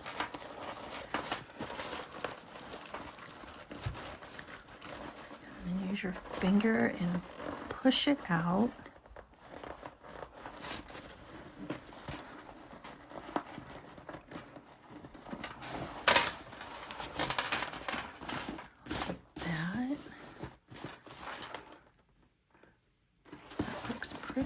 That looks pretty. Tiny bit off at the top, but not anything that I'm gonna be super upset with. And then push that down inside so everything is looking good. I've got the edges pushed out. I've got the area by the zipper tab looking nice. Those look good. So now what I'm going to do is I'm going to hold open the bottom, put my finger down through the pocket, and grab the lining and bring the lining back out just like that. So I've pulled the lining through the bottom or through the pocket, because now we're going to finish this stitch right here. And again, what that's doing is giving you a nice bottom in the bag instead of them being able to see where you stitched up the hole.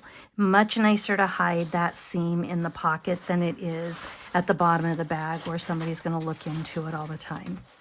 And it actually turns a little bit easier when you do it like that, because you got a little bit bigger room than the pocket. So 2 reasons. All right, so now line up your bottoms. You're gonna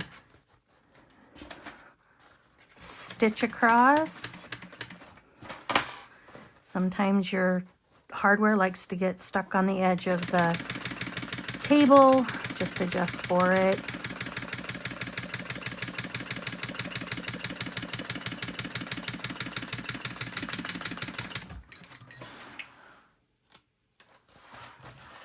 That.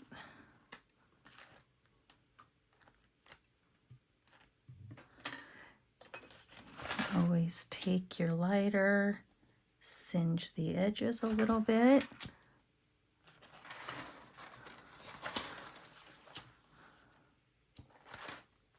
Don't burn your finger. Now stuff that back inside.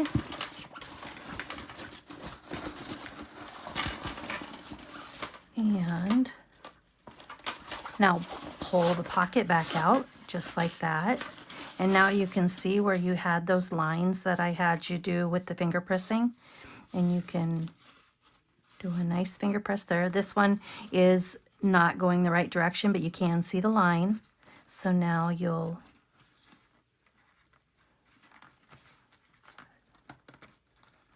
line everything up like this.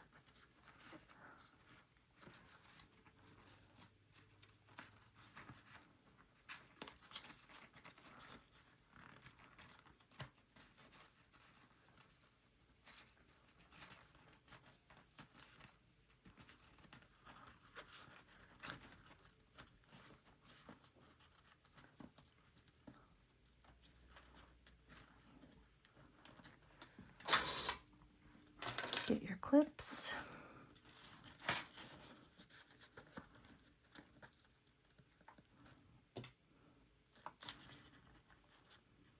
Fold in your end. So if you need to be tugging on both sides, it does give you a nice straight line.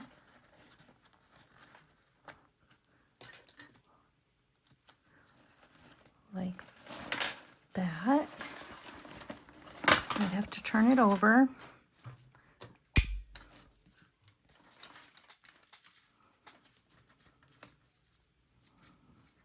And stitch your pocket closed.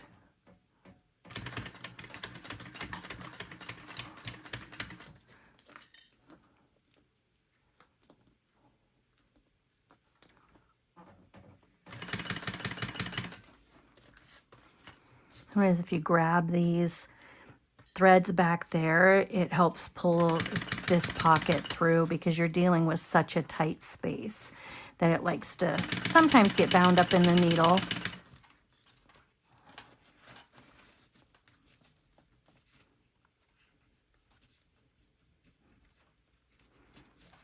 Line everything up.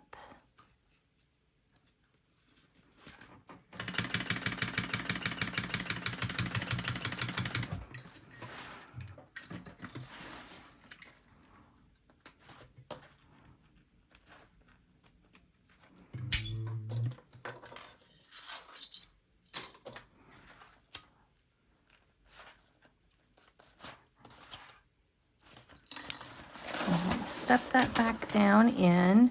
I do like to tuck those corners way down. So I just stick my finger in there and push the corners. It's kind of nice when you feel them go into place because you're like, oh, there it is. All right, now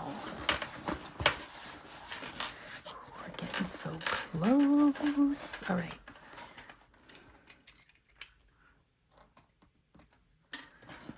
And clip any of your edges that you don't like. I do talk about a key fob plier in my pattern, and this is the reason why I like to line things up and then use it to just get a nice finish. All right, so now look how pretty this is looking. Hard to get a good shot here in the close, but now we're gonna do the straps and finish up the bag. Okay, I like a nice finished strap, so while these are pre-made, I do like to stitch down both sides just to give it a pretty finished look. So I will quick go down each side just like this.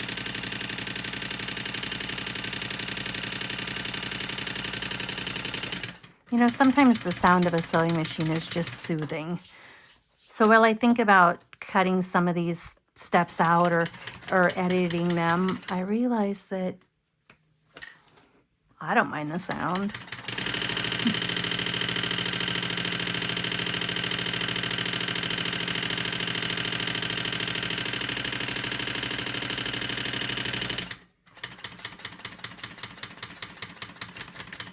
And it's an easy place to fast forward through if you don't want to watch this step.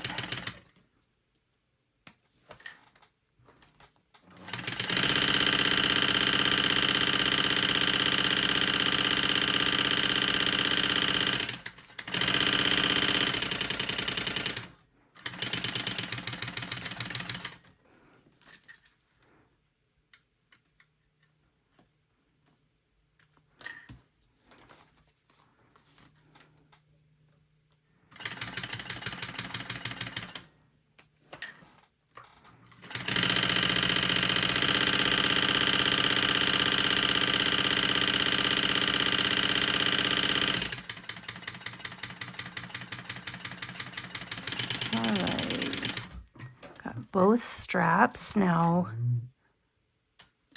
stitched at the bottom.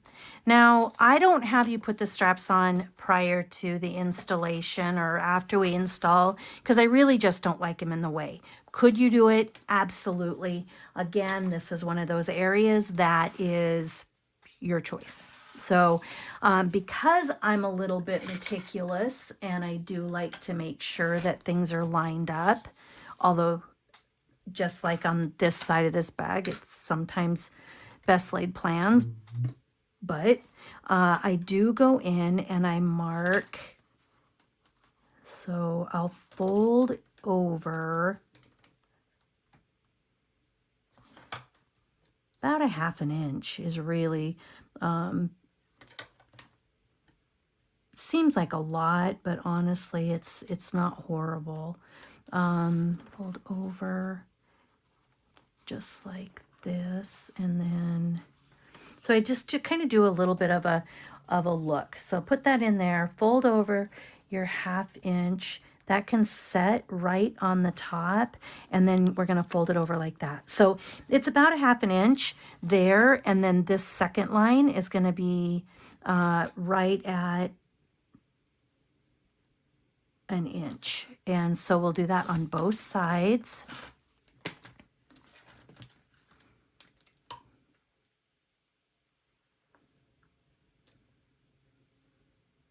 That's just so that our straps end up the same length.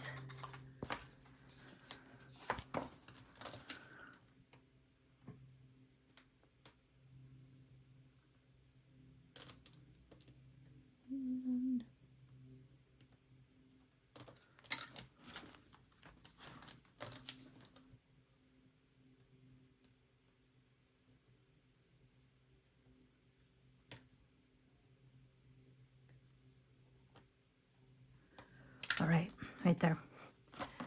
So now you can do this a couple of ways. You can use rivets if you want.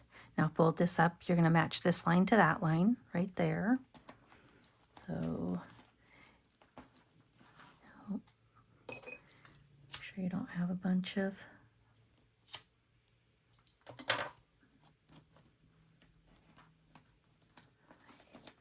go from the top, not from the bottom. Note to self. Fold up to meet the second line, and then you're gonna fold this back like that. Okay, that's one of them. Now, same thing, go from the top towards the back. Fold up to meet the second line that you drew, and then your strap is actually going to lay right against the edge of your hardware. So you got a nice look, just like that. Perfect. And then you're going to do the same thing to the other side, but because I don't want the clips to come off or anything like that, let's just go ahead and stitch it. Now, you can do a rivet here if you want to, or you can fiddle with it and stitch it. And so I am going to fiddle with it and stitch it. So pull that out. And actually we have to come from this angle.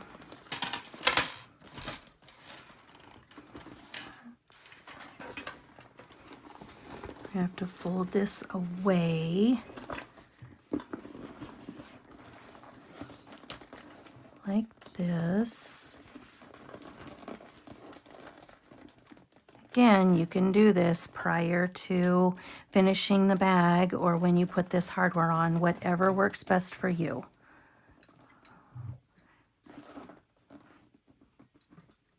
I like to line up the stitching with the edge, just like this. I hope you can see that okay. And then slowly stitch across and back like that.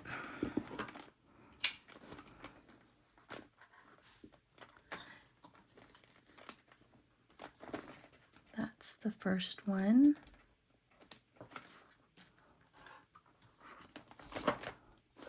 And then we're going to do the second one. Push your bag through there. Get your zipper out of the way. And then we're going to do the same thing on this one.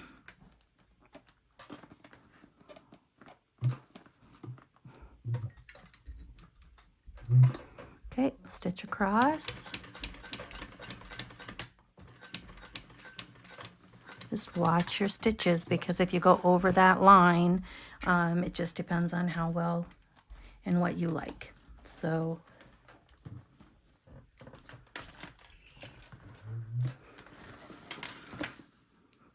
okay, cut my threads, that's all done. Might be easier if you tuck that strap right inside, keeps it out of the way. And now let's turn it over, and we're going to do the exact same thing on the other side, you're going to go from the top, fold it up to meet the second line, and then it's going to sit right on top. Now, if you want to make a longer strap, you certainly can. Some people really want a long strap on this. I just did it as a shoulder strap. So but you can make it a longer strap if you want to. All right, so just like that. All right, looks awesome.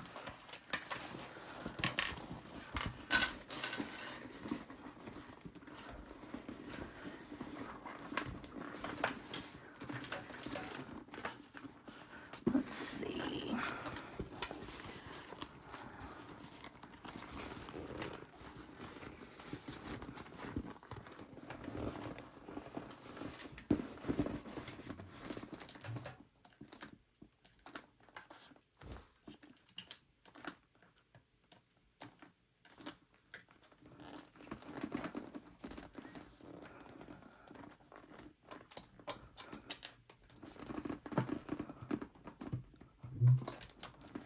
Okay.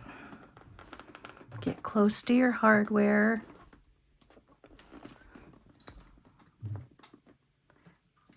Dealing with an industrial machine is a little bit different than dealing with a domestic.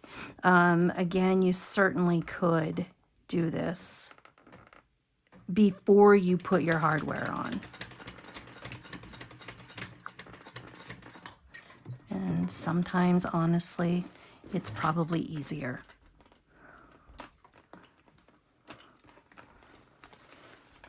Just really didn't want it in my way when I was trying to do the demonstration. When you're in your sewing room and you're doing it without a camera going and worried about every other moving part, yeah, it might be easier. Or if you've got a narrower foot. I don't have a narrower foot over here, and I didn't, you know, to do it that way wasn't the answer for me either. So, all right, so now we'll move this one back here. And I don't have very much room to work with behind me, so. All right, so.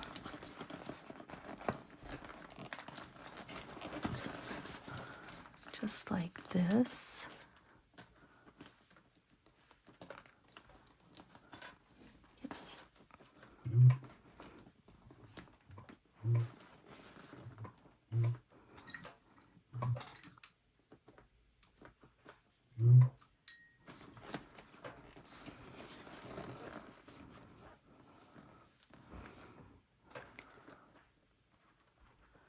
Make sure it's all nice.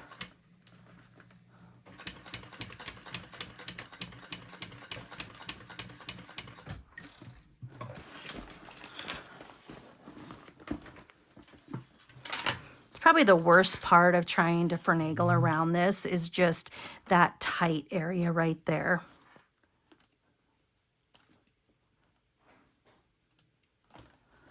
All right, so we're good on that. That looks good.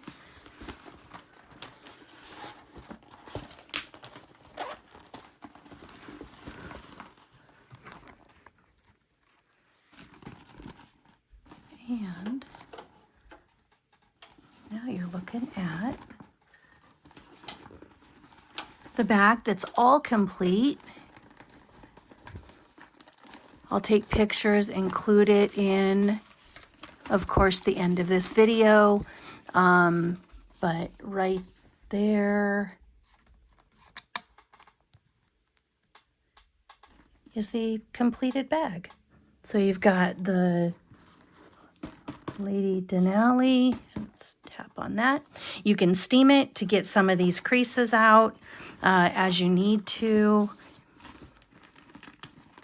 And then that is the back. All right.